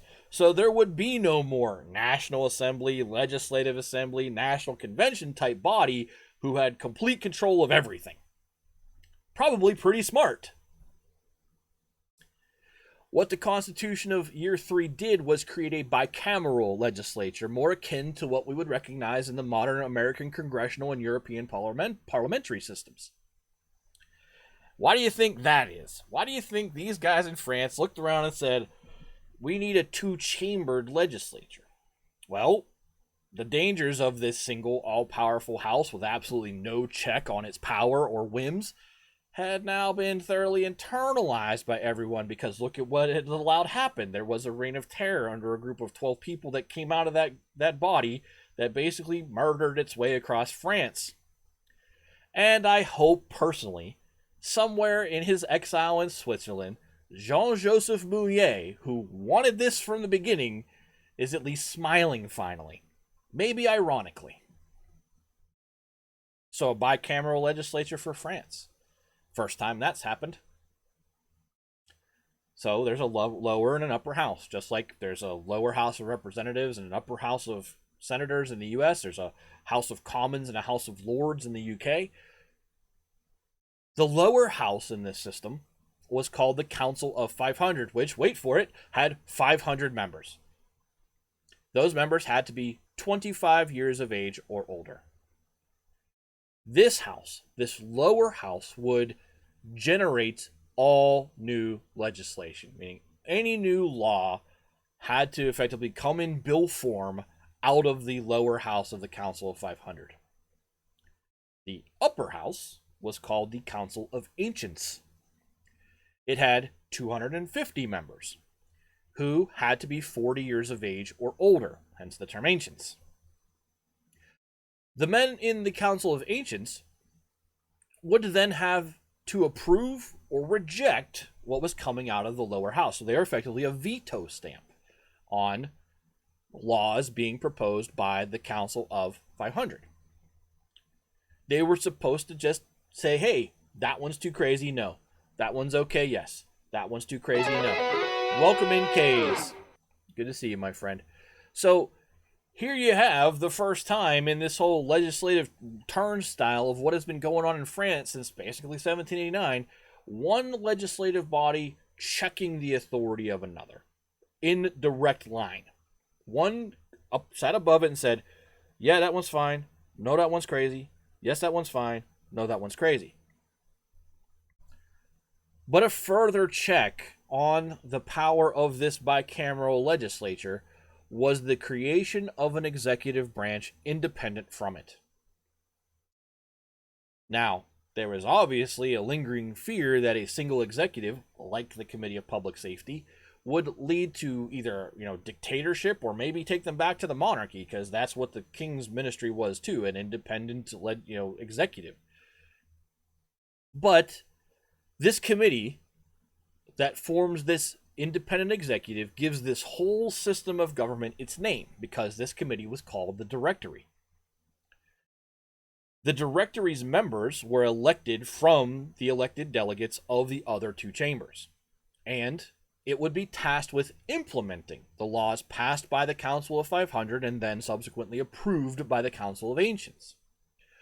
But they would also have direct control, the Directory would, over military and foreign policy. They were also responsible for internal and external security of the nation. Further, the Directory would appoint ministers to help them execute the laws which were passed. But the ministers would not, run departments in the way that you might think of the Secretary of State runs the State Department, or the minister, the Minister of the Interior runs the Interior Department. That's not how this worked. It was more like day-to-day operations were kind of delegated to these guys. Basically, they were the middleman handling the job of the greater apparatus, but there was no box of people that worked to that aim under that minister. The ministers would take their orders from the directors to basically delegate out and make sure it was implemented, but the director still ran the show day to day. Now, the check on the power of the Directory was that they were given zero veto over any legislation, And they also had no power over the budget or the treasury. Both were denied to the Directory because nobody wanted them to be able to turn themselves into a new Committee of Public Safety. The last thing... The last thing worth kind of talking about here, due to how big of a role it's going to play in all of the crises that are going to come out of this system, is the tenure of all these elected officials. Election to the Directory from the body of the two legislative chambers was to be for a 5-year term. But to ensure some continuity, only one director would be replaced per year. So after 5 years swung through, all the directors would be replaced. But year on year, only one got yanked. So 4 stayed, and you had a significantly good continuity of government. But since the first slate of directors would come into office at the same time, the Constitution of Year 3 stipulated that each year, those 5 directors, then 4, then 3, then 2, then your last one, but each year, one of their names would be drawn from a hat, and that man would have to resign and be replaced by the proper elective process. Once the Constitution had been in effect for 5 years, the directors would just roll over naturally on their 1-year replacement cycle, 5 years full replacement of the chamber. Until then, until we hit that 5-year mark, which we will never hit, who stayed and who went would be a total random affair, not influenced at all by any internal shenanigans or tricks played by people who wanted to hold on to their power. But yeah, that's exactly what's going to happen. In the legislature, the two bodies, everyone's term would be for 3 years. Again, with 1/3 of the delegates of each chamber coming up for election each year. So you change out 1/3 of your legislative body every year. Very much how the Senate of the U.S. works. There's a portion that gets reelected every 3 years and a portion that stays because senatorial terms are 6 years. So with this 3 years for all delegates, 1/3 being reelected each year, the convention then dropped what turned out to be a very controversial and unexpected bomb on the process. That's called the Law of 2/3. The Law of 2/3 decreed that 2/3 of the delegates elected to the first legislature of the Directory had to be drawn from the ranks of the National Thermidorian Convention delegates. So you have this convention that's currently writing this new constitution, and this law says 2/3 of us must be seated in the new legislative chambers. This meant only 1/3 of the seats in the initial election for the Directory system would be subject to a truly open election. And this made for some pretty big firestorms.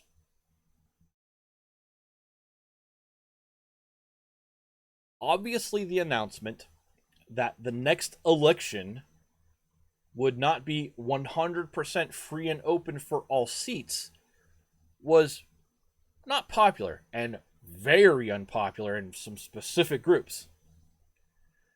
When you look at this on the surface, this is a naked ploy for the current powerful delegates of the convention to retain some semblance of power as the Constitution of Year 3 was enacted. That's a fair position to take.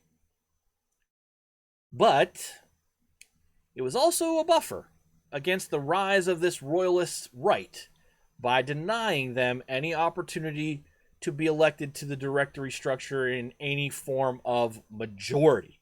Like, they could get seats, but they weren't going to get 51% of those seats. And therefore, they couldn't take over the Council of 500 and start proposing new laws. Nor would they have a majority in the upper chamber, the Council of Ancients, to approve those laws. I think here, though, in addition, the Thermidorian delegates probably exercised a degree of wisdom. Because imagine what would have happened had those right Royalists swept into power and knee-jerked the entire process hard in its first iteration. The people writing the Constitution and the Convention in general, they had pinpointed, if you'll recall, that self-denying decree that Robespierre had gotten passed when the National Assembly became the Legislative Assembly, and by law, no delegate could transfer to the new body. And remember how bad that was. There was no one there to support the Constitution of 1791. They had no stake in it. They weren't the authors. That wasn't doing what they wanted. They had pinpointed that self-denying decree as, and I agree with, one of the key turning points in the revolution. Clearing out all those National Assembly delegates in one fell swoop had let a new cohort of more extreme radical leaders sweep in and grab control of that subsequent Legislative Assembly. And if they didn't prevent that here, a new sweep was possible from radical right leaders. None of those men in the Legislative Assembly had a personal stake in ensuring the success of the Constitution of 1791. And right royalists were going to sweep in and try to undo this pretty quickly and put a king back on the throne in some form, because that's what they wanted. Given this rising tide of royalism, it's very possible that a full clearing of the legislature would send France into yet another convulsive turn away from the path that the prior legislative apparatus had kind of tried to put them on, right? And just for all of its faults with the National Convention, look how long it endured in comparison to the Legislative Assembly. Many years longer. The Legislative Assembly just was convulsively crazy from the moment it got going. At least there was some continuity of the delegates in the legislature from the Legislative Assembly to the National Convention. And that's what's trying to be done here. So the law of 2/3 was designed to ensure that some strong political and politically Republican continuity remained in the government. Given the subsequent response, those from the Royalists, it's fair to say that the convention was probably right to put these limits on the scope of these first elections, because what's going to happen really shows their colors. These Royalists who really felt this was their chance had just been slapped and said, "You're not going to get a chance to run the country yet." The way they react kind of justifies the law of 2/3 to me. But it's one of those open questions. Do you think this was the right thing to do? The Constitution of Year 3 was approved by the convention on August 22nd, 1795. And as has been the case with the prior two constitutions, it was then sent out to the departments to be ratified over the first week of September. Of the 5 million eligible voters, about 4 million of them did not show up at all to vote. I don't know how you get really angry about that. Like today in a modern society, yeah, 80% of the electorate not showing up would probably be a really bad sign. Bear in mind, these are the people who have just been through the Great Terror, where it was really risky to life and limb to come out and vote for something that was not basically endorsed by whomever was in charge of the government. Would you have come out and voted? I'm not sure you would have, because then that's putting pen to paper for what you support, by supporting somebody whose views are known. Yeah, but remember, we talked about how we're only a year removed from the Thermidorian reaction, effectively. Did they really believe it was all over yet? The White Terror is still going on out there, right? So how much confidence did the voting electorate have in the idea that my vote is free and will have no personal repercussions for me, like to life and limb? I'm not so sure they had that confidence. To a degree, it does justify the idea that 80% of them didn't come out. Of those who did show up, a little over 1 million said yes, and just 49,000 of them said no. And that's from the perspective that, yeah, the whole point of the National Convention was to write a constitution. Here's a constitution. It seems to have better checks and balances than what we've got now. Yeah, that's fine. Let's go for it. And I really believe that a lot of the massive support for the Constitution of Year 3 comes from the idea that they wanted some kind of turnover in the legislative body.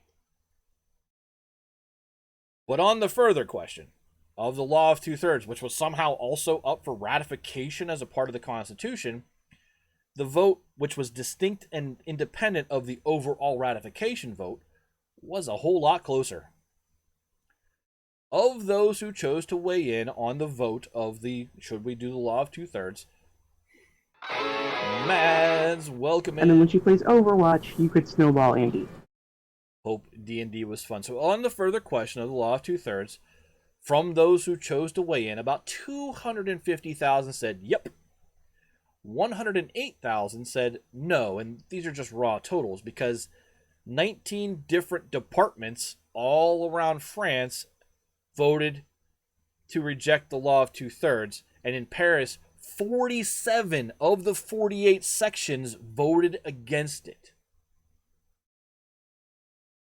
Everyone in the capital, including the beaten down leftists in the eastern sections and the rising conservatives in the western sections, wanted to see the entire slate of current delegates in the convention tossed out. That's what 47 of 48 tells you.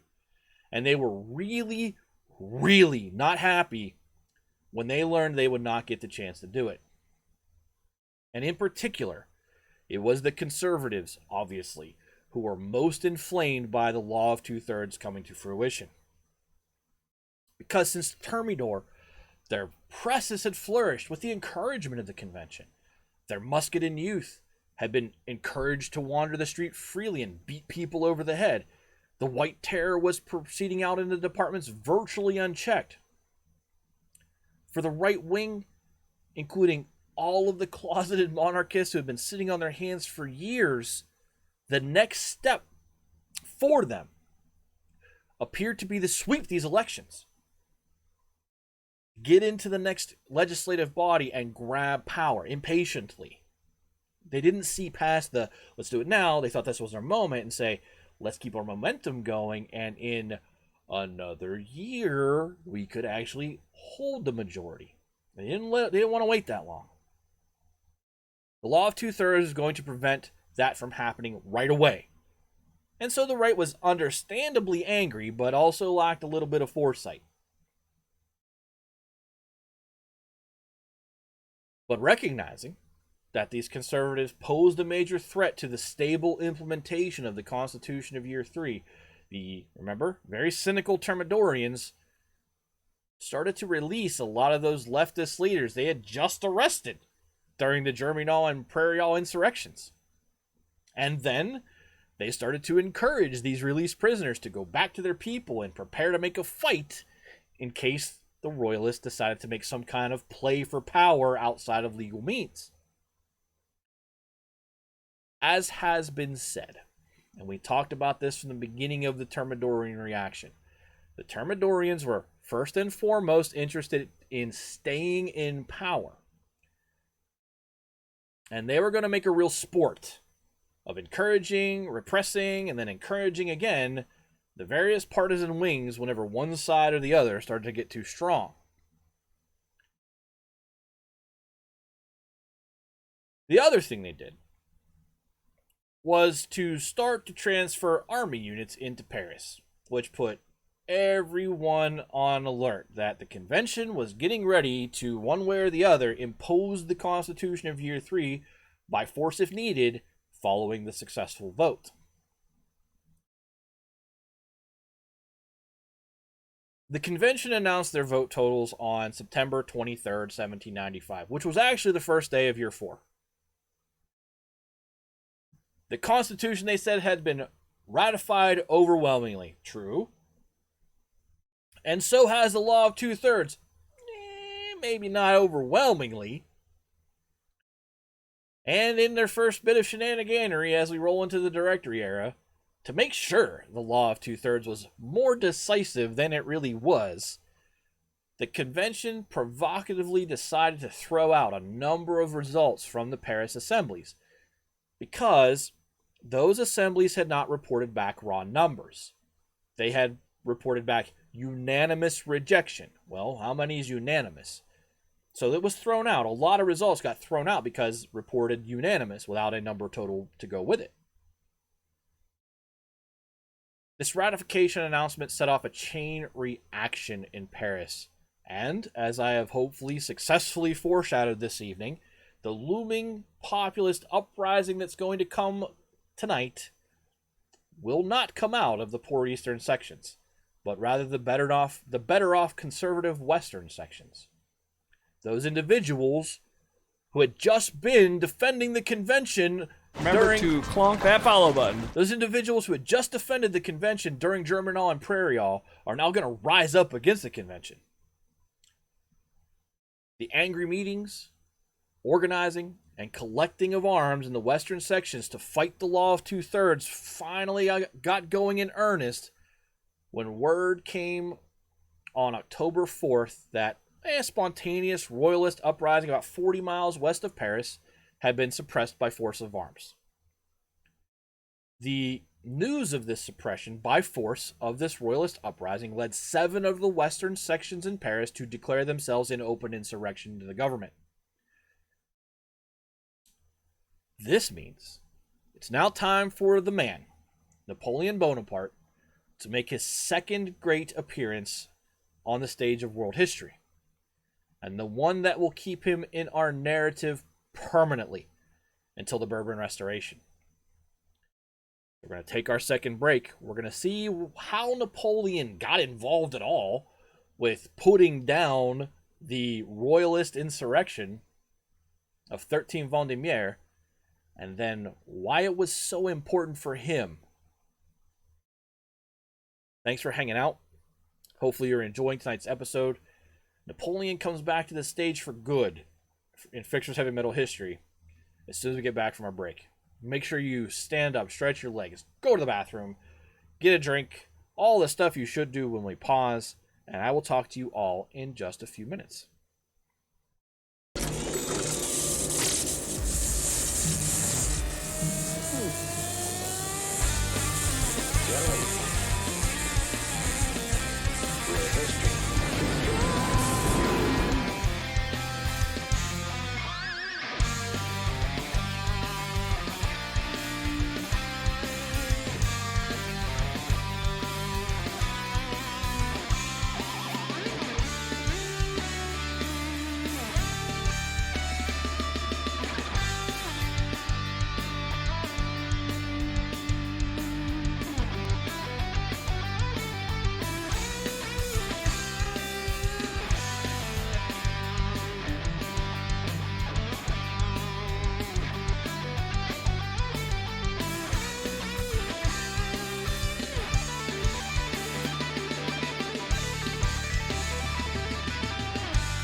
My lord? Go yourself.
Let's rock!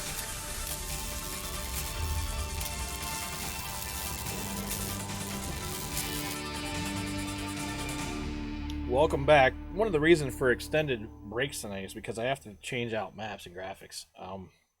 Trying to do that more often to present more information to you. Two of the maps that I did tonight are obviously a little custom work, so that you guys can see what I'm talking about a little bit better, because no great maps for this exist, believe it or not.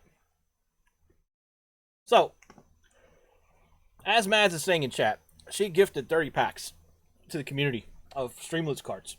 You can go out to the link that has been posted a few times. There's a code active to give you one free pack tonight. Plus, you can go back to the same page, get a free pack every day until those 30 packs are gone. So if nobody takes advantage of it, one person could pull down, 28 packs that are left.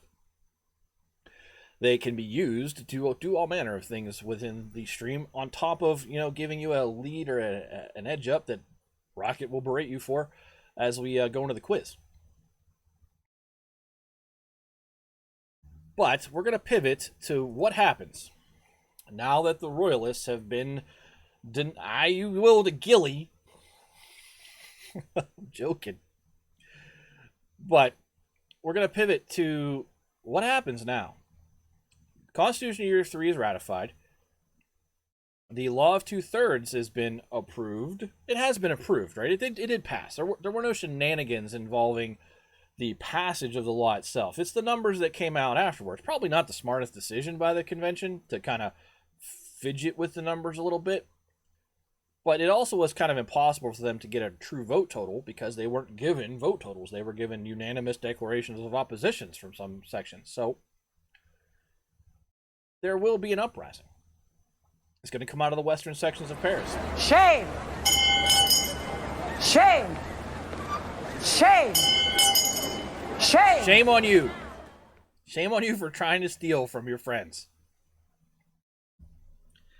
But Napoleon is integral to this uprising's defeat. And this is the day that he takes his victory at Toulon and springboards it into something much bigger. So when we last touched base with Napoleon, he's now all of 26 years old. He will be 30 when he is basically dictator of France, so 4 years from now. Told you the Directory wouldn't last that 5 years. But when we last touched base with him, he had masterminded that successful final attack that ended the siege of Toulon in December 1793. Remember, Toulon was that port that the British had been using. It was formerly the French naval shipyard on the Mediterranean, and he enabled France to take it back. It was a big deal for him. It made him nationally famous.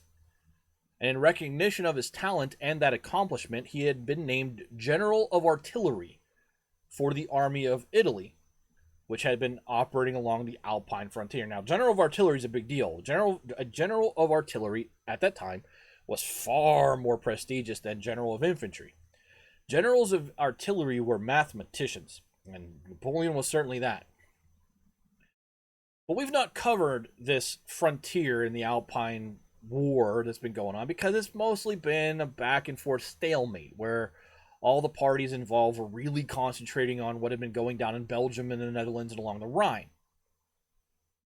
That said, in the first half of 1794, General Bonaparte now did have the chance to show off a little, and he drew up the plans for a campaign that helped France win some strategic strong points in the Alps during the spring of 1794.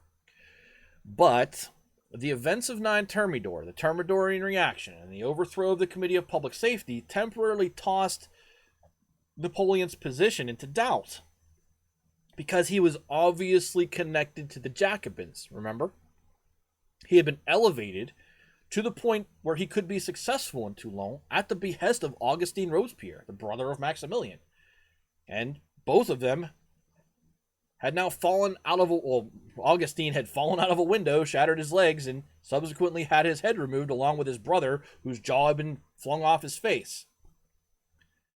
So Napoleon was investigated. And after he was investigated, the young general was eventually returned back to duty. But it's one of those great, again, what ifs. What if France had been a little bit more stringent said, nah, any military officer promoted by the Committee of Public Safety, the Robespierres, was gone. Well, that would mean a lot of other guys were gone too. But it would have meant Napoleon would not have had the opportunity he's about to have. Napoleon then took part in a failed attempt to reassert French dominion over a rebellious and insurrectionist home island of Corsica. He actually swayed during his lifetime from being a Corsican nationalist to being a put down that rebellion in Corsica. We're going to get more into that when we do a more in-depth biography of him at the start of the second season. But that attempt of the French to reassert dominion over Corsica was actually blocked by the superior British Navy. Then, in the subsequent reorganizations that followed the French victories in the Netherlands and the withdrawal of Prussia from the war, Bonaparte was actually reassigned to the Vendée as a general of infantry. Now, he didn't want to go there for two reasons. The Vendée War was not suited to an ambitious glory seeker like Napoleon, and being moved from general of artillery to general of infantry was kind of an unofficial demotion.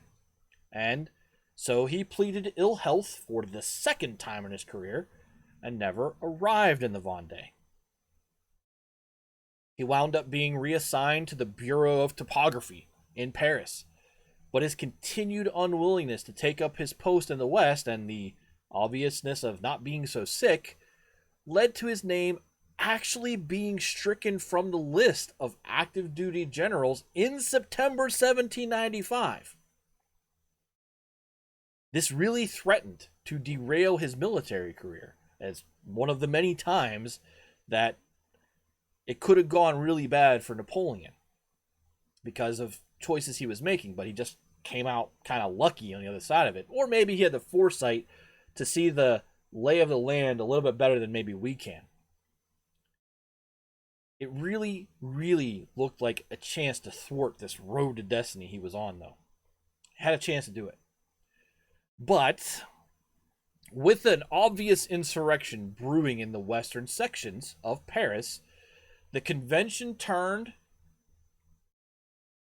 as many, many things. Napoleon was a polymath, a topographer. His gift for topography is actually striking. And when we get into his battles, especially in Napoleonic Wars, we'll talk a little bit about the decisions he made regarding ground and how important they were.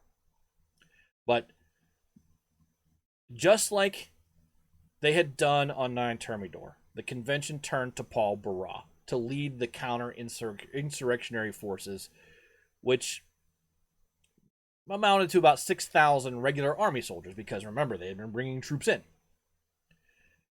If you'll recall, Paul Barras had spent his time as a representative on mission down in the southeast. So he had been one of the main political leaders who had supervised the siege of Toulon. So he knew who Napoleon Bonaparte was really, really well. Like, had firsthand genius acknowledgement of the guy. So even though Napoleon was technically an ex-general at this specific moment in history, Barras could think of no one better to actually lead the counter-insurrectionary forces on the ground in Paris. So Barras served as the overall, commander-in-chief of forces, and then gave direct ground authority to Napoleon. On the night of October 4th, 1795... No way! Well, it's about 3:50. Yes way. On the night of October 4th, 1795, a detachment of the regular army moved into the insurrectionary western sections and secured promises. So another what if Barras seeing his meteoric rise and wanted to smash it out. Yep. What if Barras saw this guy as an upstart?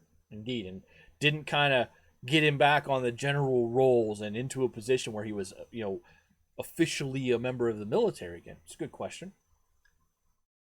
But on that night, October 4th, 1795, a detachment of the regular army moved into into the center, in the middle of those sections that were in insurrection. And they secured promises from the local leaders that they would stand down and disarm. Like, hey, let's nip this fuse before it lights. Stand down, give up your arms. And they got promises. They didn't actually get the arms that night. So as soon as the army pulled back, those leaders immediately went back on those promises. So the next day, on the morning of October 5th, 1795, or 13 Vendémiaire, year 4, something around 25,000 Parisians rolled out of bed in the western sections, grabbed the weapons they had on hand, and started gathering for a march on the convention. Not this time in support of bread and the Constitution of 1793, but in favor outright of a restored monarchy. You will see video at times of Napoleon fighting against people in the streets of Paris, and those people bear a white flag. That's the flag of the Bourbon monarchy. This march to restore the monarchy, though, wasn't the outright stated goal of the insurrection. It was just a good way to portray them in the press after the insurrection gets put down. Also, and extremely unfortunate for the conservative insurrectionaries, they decided to mass south of the Seine, the river that runs through Paris. So they had to cross that river, and it's illustrated on the map where they generally gathered. They had to march north across the river to get to the Menage, where the convention was. Their adversary, Napoleon Bonaparte, probably one of the greatest strategic minds in history, he probably had a good head about him for how to defend strategic bridge crossings, and, before he knew how to walk, he probably had that figured out.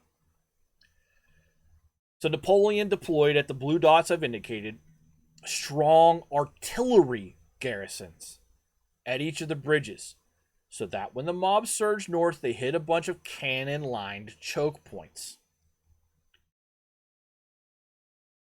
A standoff lasted into the afternoon with skirmishes, and at about 4:30 p.m., Napoleon decided he was pretty much done messing around with these people trying to get across the bridge, and he opened fire, not just with the infantry.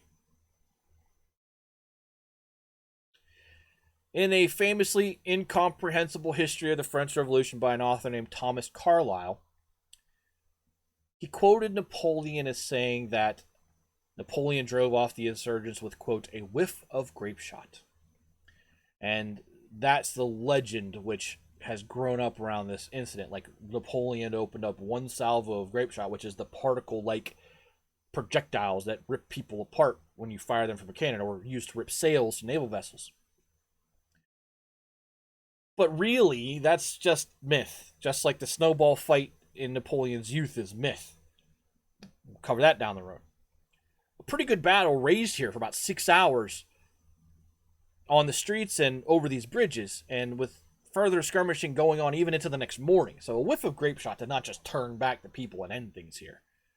But the insurgents never made it across the river, never got across the bridges. Napoleon certainly opened up multiple artillery salvos against them, including on top of the infantry engagement that was going on. It did take more than a whiff of grape shot to get it done, though. Outnumbered as he was, 25,000 to 6,000, the real reason that Napoleon probably won was A, artillery fire, and B, he didn't run out of ammunition before the insurgents did. But here he is, Napoleon Bonaparte, the guy who retook Toulon, now savior of the Constitution of Year 3 and the National Convention, standing there victorious in Paris. Can't ask for much of a better stage for a guy. Just can't. This day, the insurrection of 13 Vendémiaire wound up being a really important milestone in the history of the French Revolution. First of all, obviously, it paves the way to the inauguration of the Directory. For another, it was in thanks for saving the convention that Napoleon Bonaparte is now handed overall command of the Army of Italy.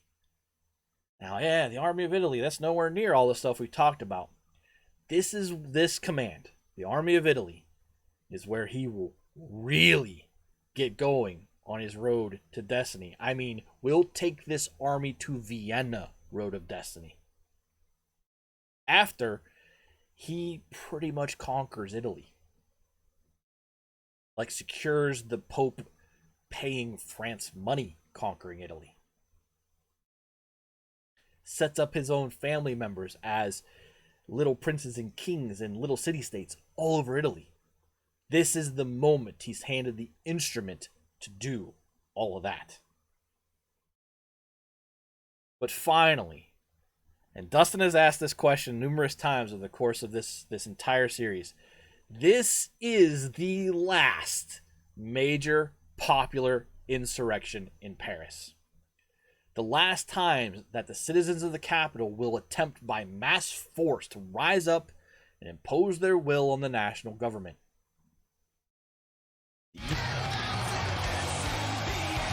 Yep. Last time for that in Paris. Now, the eastern sections had already been disarmed, and their political institutions had been crushed. We talked about that last episode. So now in their final days, before handing power over to the Directory, the convention would do the same for all of the Paris sections. No more local assemblies. No more locally controlled National Guard units. No more guns or cannons for anybody. This means the days of insurrection are over because the means to foment them are gone. It's a huge moment, and it often gets overlooked in the whole whiff of grape shot legend that gets swirled around Napoleon as an easy way for lazy historians to just whirl by it. But this day sets up a lot of things. Next episode, we will move into the first days of the Directory, introduce the important initial directors, Paul Barras will be among them, and then get to following the various attempts to undermine and then break the new directory system before it can settle in, because people are going to try to do that. Days of insurrection in Paris are over, yes. But that does not mean that ambitious or the dissatisfied or visionary people were going to stop lusting over power. As for Napoleon, yes, he really is here to stay now. And he's going to weave his way in and out of probably the next episode for sure. We will really hand the reins over to him and his exploits 2 to 3 episodes from now. We'll go into Italy. We're going to watch him bring Austria to the table. Watch what he does in Italy. And then we're going to send him to Egypt, where you've heard of Lord Horatio Nelson and the famous Battle of the Nile. If you've watched Master and Commander, we'll get into that as well. And what cataphracts are, and what desert fighting was like, and some of the first really inventive tactics that Napoleon didn't borrow from some handbook, but he invented. Yes, and he did not shoot off the nose of the Sphinx. It was gone before he got there. Correct. So here we are. 35 episodes into what I believe will be somewhere in the mid-40s of an opening season of Fixer's Heavy Metal History. I hope you've enjoyed tonight's episode. This, again, I've looked forward to this episode for many, many months because, as Terry said, a huge moment. It is a huge moment. It ends so many things that we've talked about. It ends this unicameral legislative nightmare that has been going on for 6 years now. It ends insurrections. It sets up Napoleon.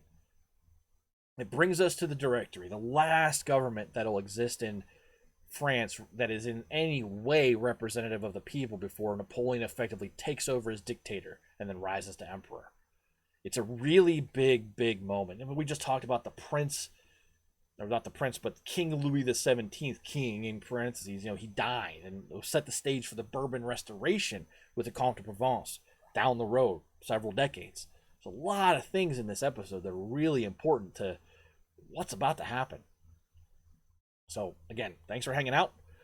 We've got a quiz, as always, at the end of the episode. Exclamation point answer, space, and your answer will get you into a file that I will then read the answer from. A correct answer is worth 1 point. an incorrect answer is worth nothing. Doesn't hurt you at all. So take a stab.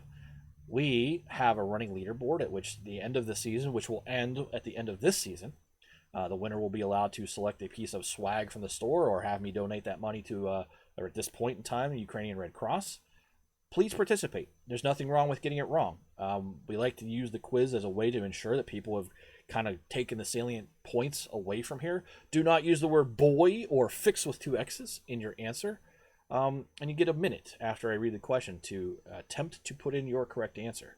So we're going to head over the quiz right now.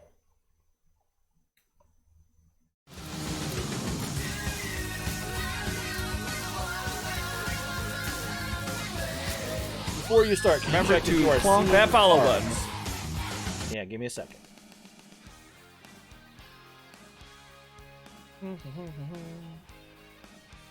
Edit.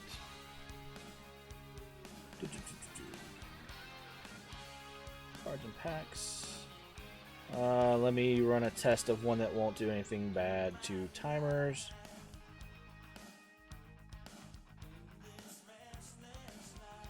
I am not seeing cards. Let me figure out why that is. Streamloots. Let's turn that back on, huh? Try that again.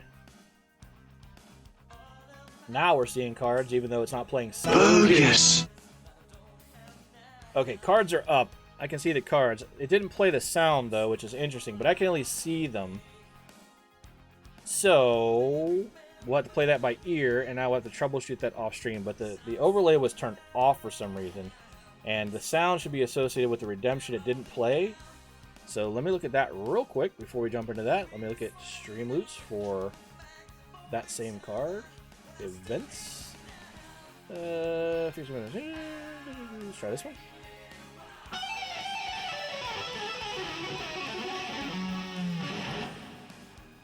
Interesting. All right, so it's working most of the time here. Good enough to go, I think. So we are seeing cards. Apologies if I missed one before. Let me go up here.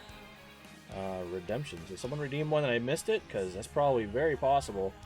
I'll have to look at that later. I don't want to delay it too much. Or maybe activity feed. Here we go. Yeah, match played Light of Dawn 21 minutes ago and it didn't work. Give card back. Match played Chonk 2 days ago. Yeah, we'll have to dig into why Streamloots is. It probably has to do with a lot of the things that Streamloots has been changing and we haven't been using them very much. But let's get into the. You don't mind being the backpack. Okay, so let's get into the quiz questions for tonight. And I have the redemption page up as well in case something goes wrong so that we can figure it all out. And then I'll work on this week because, again, Streamloots has changed a lot of things in the last couple of months and I really haven't kept up with it because we haven't been using them. But here's your first question. Again, exclamation point, answer, space, and then your answer. Do not use boy or fix in your answer, and there's no penalty for getting it wrong. No joke answers, though. Give it a legit, swing at trying to get the right answer if you're going to make the attempt. And here's the first question. As soon as I actually fix the way I wrote this. What were the contributing factors to the British supporting the Quibron Bay expedition?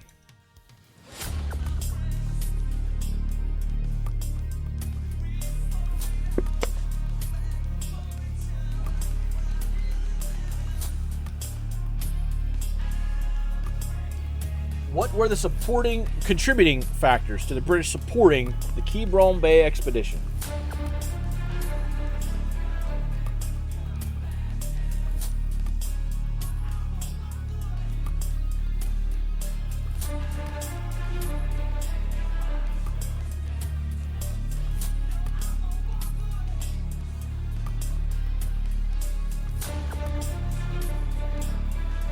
Rocket is in with 18 seconds left. What were the contributing factors to the British supporting the Quibron Bay expedition?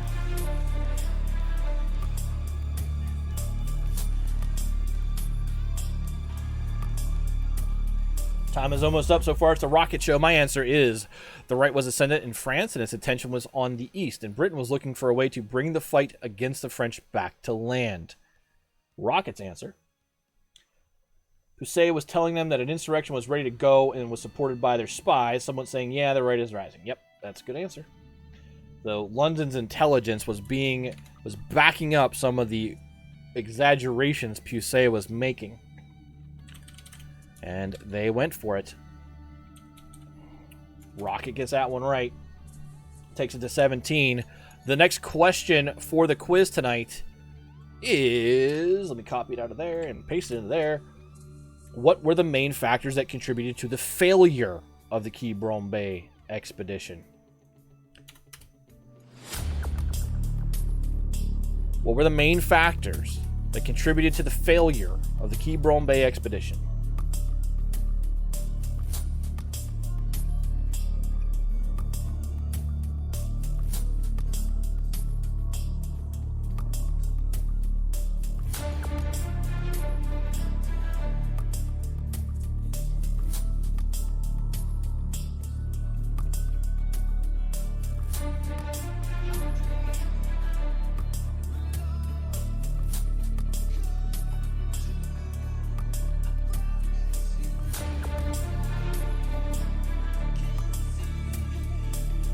Kays is in. Rocket is in. Turi is in.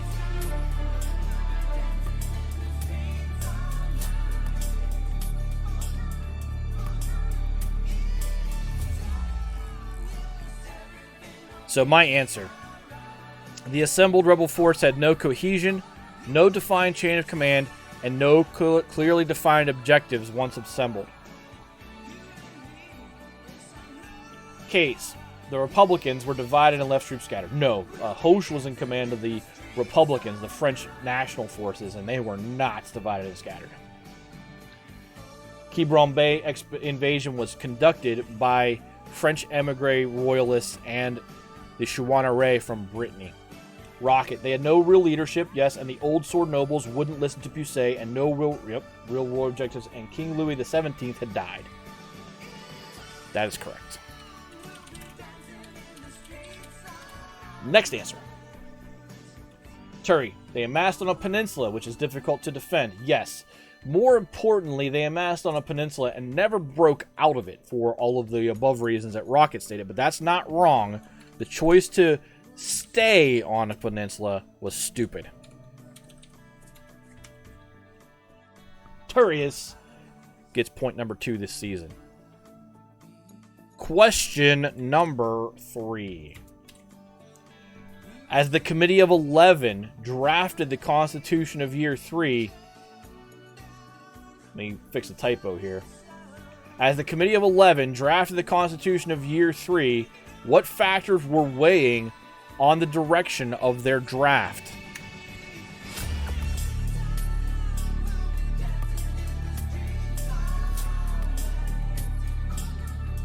As the Committee of 11 drafted the Constitution of Year 3, what factors were weighing on the direction of their draft?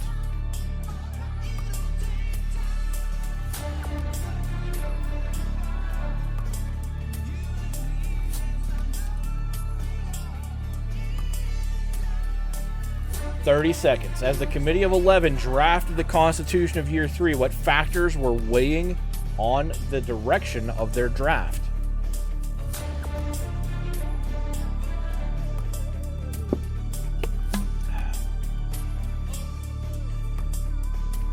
Rockets in with 10 seconds left.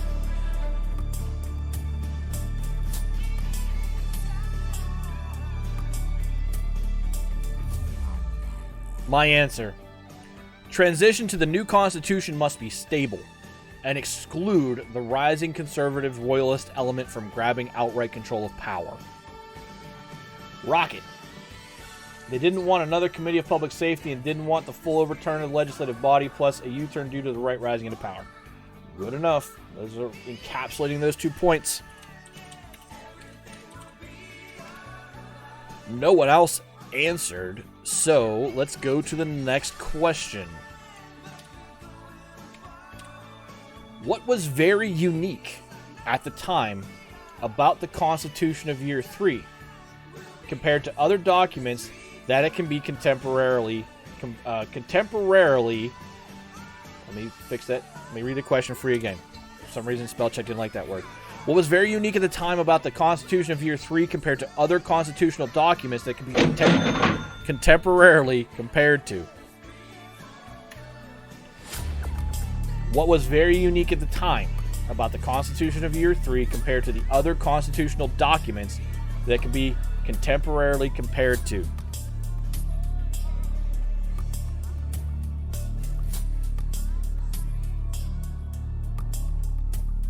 Rocket. Wow. It's interesting what you all focused on. When I say contemporarily compared to, I basically mean the English Charter all the way through probably the founding of the German nation after the Franco-Prussian War.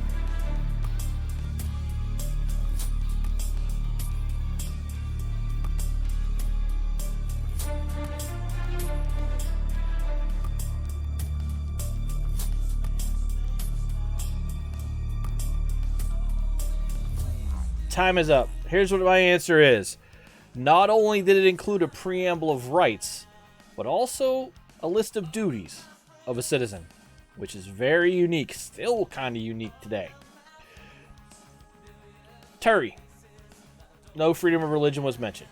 That's true, but it's not unique. Not unique at the time. No freedom of press or religion. Still not unique. Ban on slavery. France had already banned slavery in France. Hadn't banned it overseas, but they had banned it in France.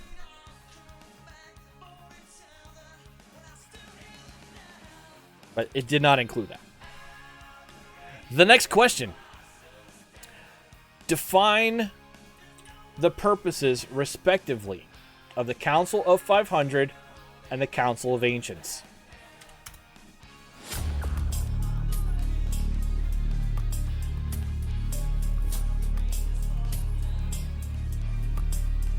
Oh, those pesky duties.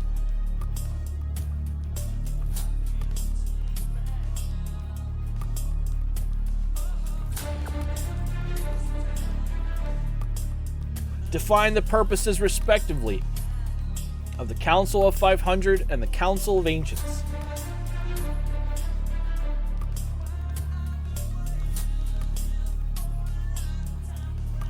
Rocket is in.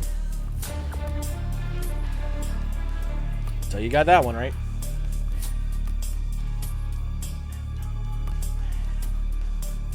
Dr. Death, welcome in. He gets in with a quiz answer with 10 seconds left. Kays is in.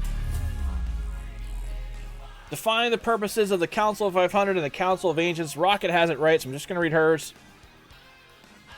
Council of 500 would make the laws, or propose the laws, and send it up to be approved by the Council of Ancients, who would say yay or nay to those laws. Yes, the bills to become law were only generated in the Council of 500, and the Council of Ancients served, the only purpose it served was as a veto, yay or nay check on those laws coming up. So nothing too crazy could get through. So that is correct.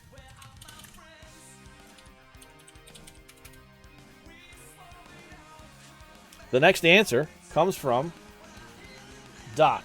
Council of 500 were made to create laws. The Council of Ancients were the check balance system. They can say good or not. Doc, look at you quietly paying attention. Good job. The next answer comes from K. The Council of Ancients was upper house and the Council of 500 was lower house. That's correct. That's not their purpose, but that is correct. And I will give you the point, K's. You didn't say anything not true there. K's gets on the board with a point. The next question. Explain what the law of 2/3 did.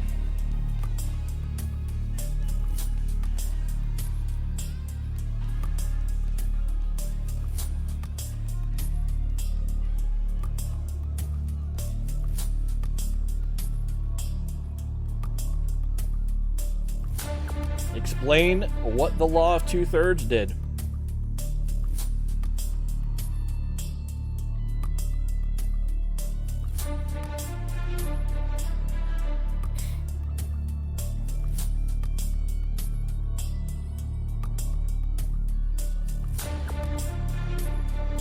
What did the law of 2/3 do?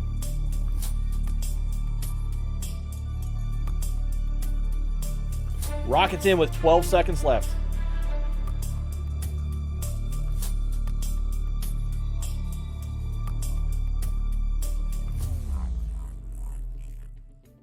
It's a pretty good answer. We'll just read hers.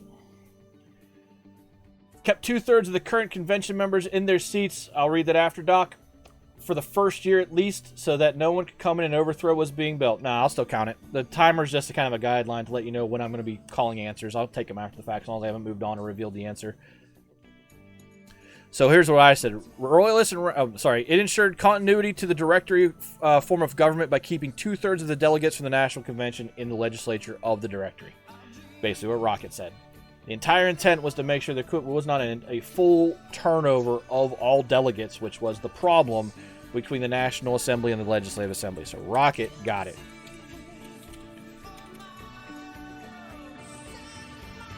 Yep, we'll take Doc's answer. It was close enough. The law of 2/3 made it to where 2/3 of the reps had to be from the old convention. That's correct.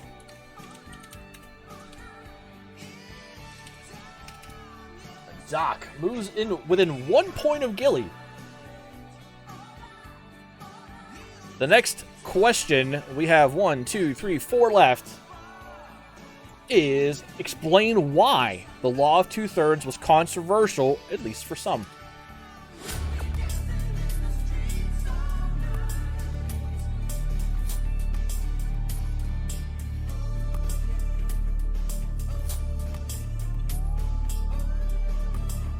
Explain why the law of 2/3 was controversial, at least for some.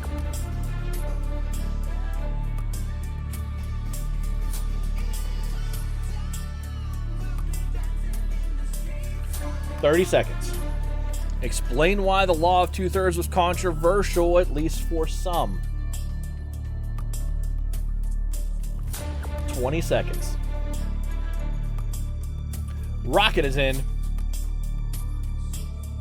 with 12 seconds left.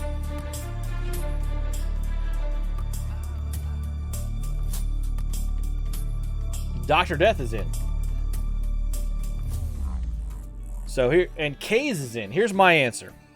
Royalists and radicals on the left both saw new legislative elections as their opportunity to seize power in the new government, and both would be denied it by being unable to claim a majority in the first election.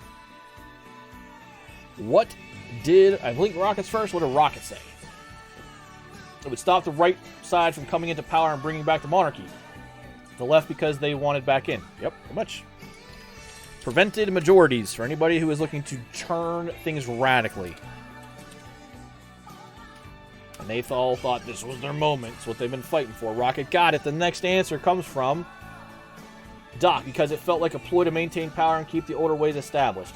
Fair, but not the big reason. The big reason it was controversial was because of the denial to these extremist groups that they had been insurrecting for a while. They had all thought that getting the change out of these delegates was their chance, and the law of 2/3 was denying them that. So that is not the answer. K's, because people wanted to reclaim power legally to regain the monarchy, correct?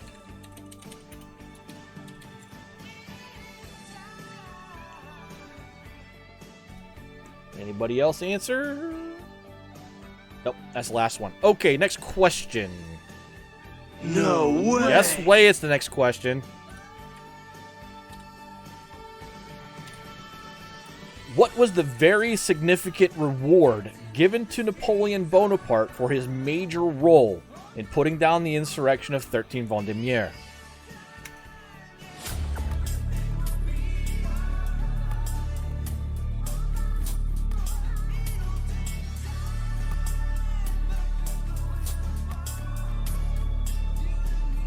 What was the very significant reward, as Rocket gets in, given, Maz gets in, given to Napoleon Bonaparte for his major role?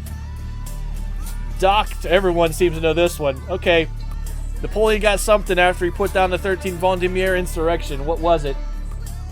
Bonus round played by who? For some reason it didn't populate. Who played bonus round? Maz played bonus round.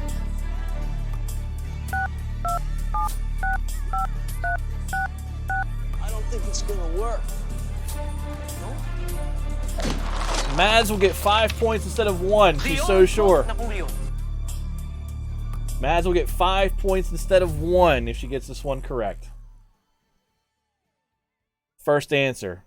She was waiting for an easy one. Given the Italian army to command. Yes, overall command of the Italian army is the answer. There is really no other answer than that.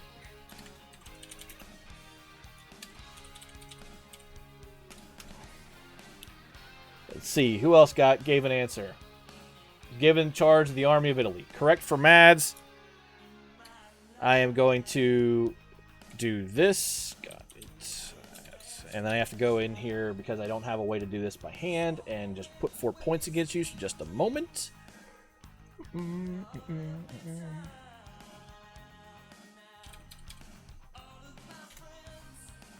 So we'll put 4 points on you to start. Save that. And we'll give you the 5th one naturally so things clear and update. Boom! Mads in the 4th place off 1 question. The next answer is he was promoted to General of Artillery. No, he was already General of Artillery after Toulon in the Army of Italy, then was kind of demoted as he was reassigned to General of Infantry in the Vendée. After 13 Vendémiaire, he was promoted to overall command of the Army of Italy, not just General of Artillery of it. Next answer. Promoted to General of Artillery. Nope.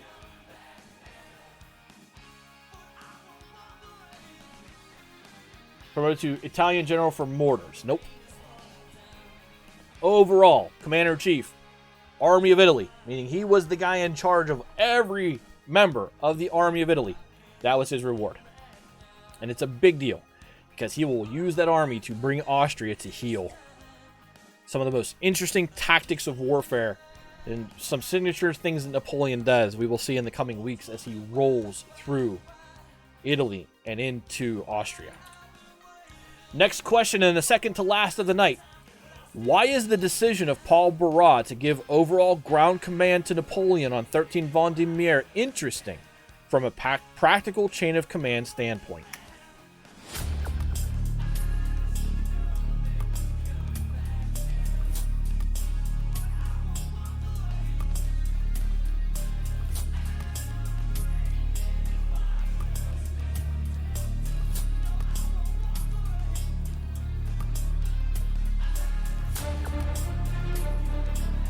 Why is the decision of Paul Barras to give overall ground command to Napoleon on 13 Vendémiaire interesting from a practical chain of command standpoint? 25 seconds. Rocket is in.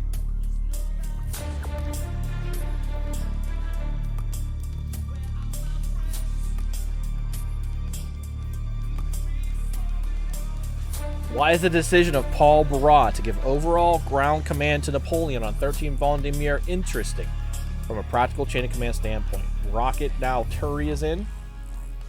And here's my answer. Technically, Napoleon had been removed from the list of active French generals for refusing to take up his post in the Vendée. So here's Paul Barras handing command to not a general, General Napoleon, to defend Paris. Napoleon had been calling in sick, so he was no longer an active general, but Barras had seen his genius and was like, I want that guy. Yep, that's the answer.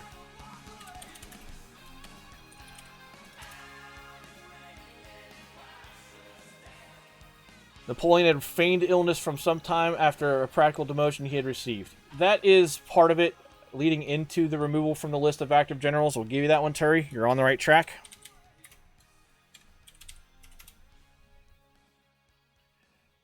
That's the end of valid answers. I think we got one more in there. Mads. Napoleon had made questionable choices and was on his way out, but was a good commander. Now, it is the feigning sickness leading to the removal from the list of active generals, but still being handed command that's the interesting part. I believe that's all of them. Yeah. Last question. And this is more of an opinion question. I do like to ask these at the end of the quiz. Basically, give it a college try, give it an answer, and you'll get a point. Given what you know of the history of the revolution, Do you support the law of 2/3? And why? Take longer than the minute if you need to. Again, that's more of a guideline.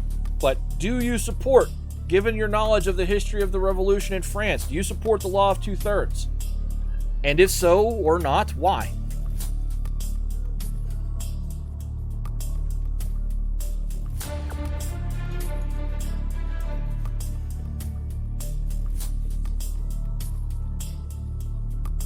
Thank you all for hanging out with me tonight. I tried to pace this episode a little differently and got the time I wanted out of it for sure. And hopefully you've all enjoyed seeing this transitionary period and why 13 Vendémiaire is so important, but also what led to it as we get ready to unleash Napoleon on Europe. So excited to say that out loud. 8 seconds left, but keep writing past the timer if you need to. I'll take all the answers. Knowing what you know of the history of the revolution, do you support the law of 2/3? Why or why not? And no one is done writing yet. Keep on writing. Rocket is in. We'll take her answer in just a second. Keep on writing. Obviously, a paragraph, if it's too long, we'll have to read it from chat, but from the dashboard and Firebot. But let's go with Rocket's answer. Yep, I know.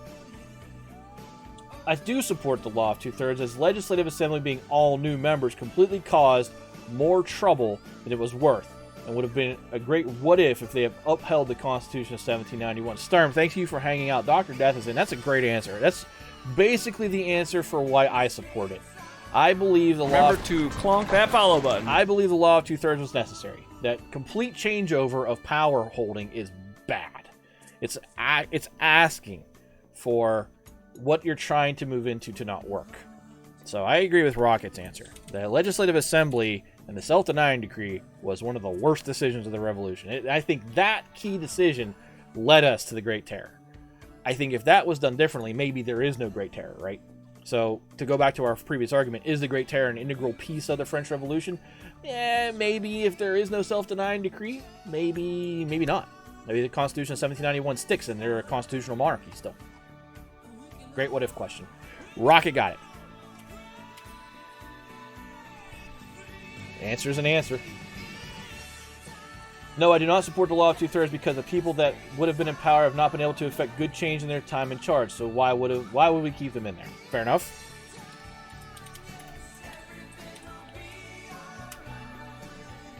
Someone else answered, I believe. Kay's answered. For the most part, yes. It can prevent a huge upshift in politics around election time. However, this only really works when lots of people vote to prevent special interest groups from controlling long-term politics. It's a more general answer, but you made the attempt. I agree that huge upshifts in politics around election times are bad. Only really works if lots of people vote to prevent special interest groups from controlling long-term politics. That's more of a modern reflection of it. In the context, we're asking, does the law of 2/3 work functionally in the context of what was happening in the transition to the directory, which there were no real special interest groups back then, but it's still a good answer. I agree with the huge upshift in political power being bad if you want stability and continuity of what you work to achieve. Give that one to K's. So at the end of the night, Rocket out in front at 25, Gilly at 9, tied with Doc, Mads at 5, K's moves to 3, Arky at 3, Turi at 3, and we still have 3 open spots on the board. And that'll do it for tonight's episode. Let's go back over to the main screen. Let's rock!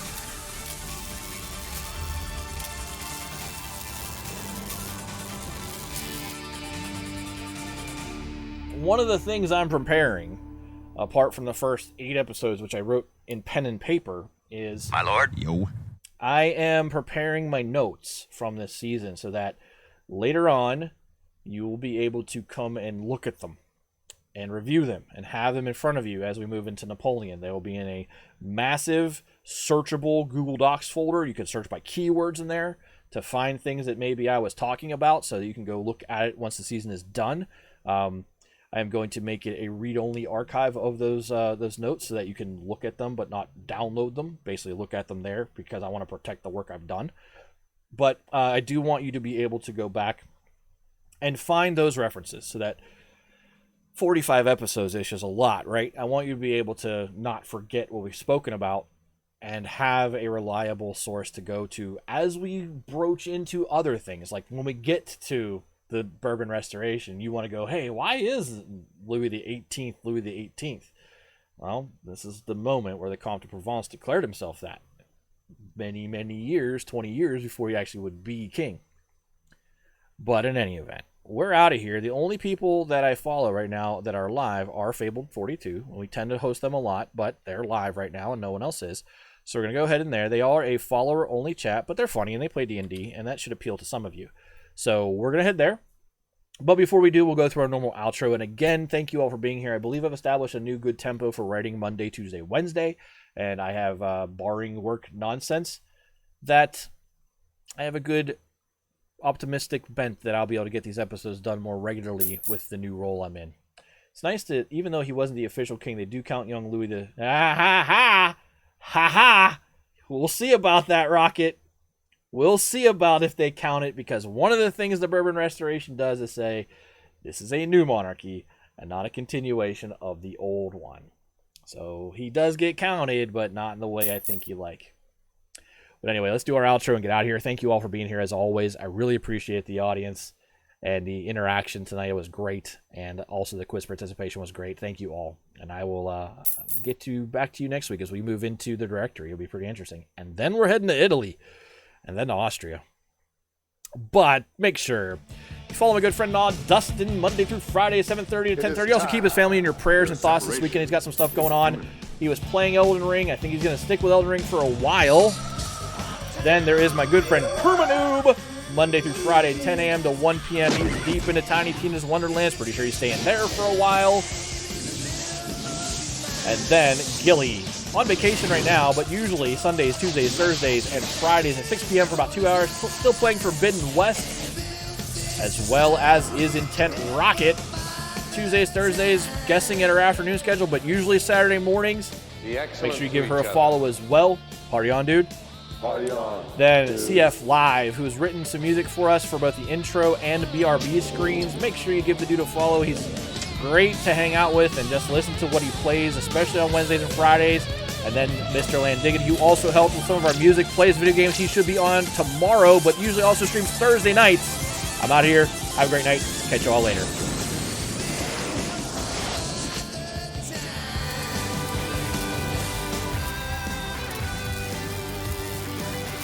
Be excellent to each other.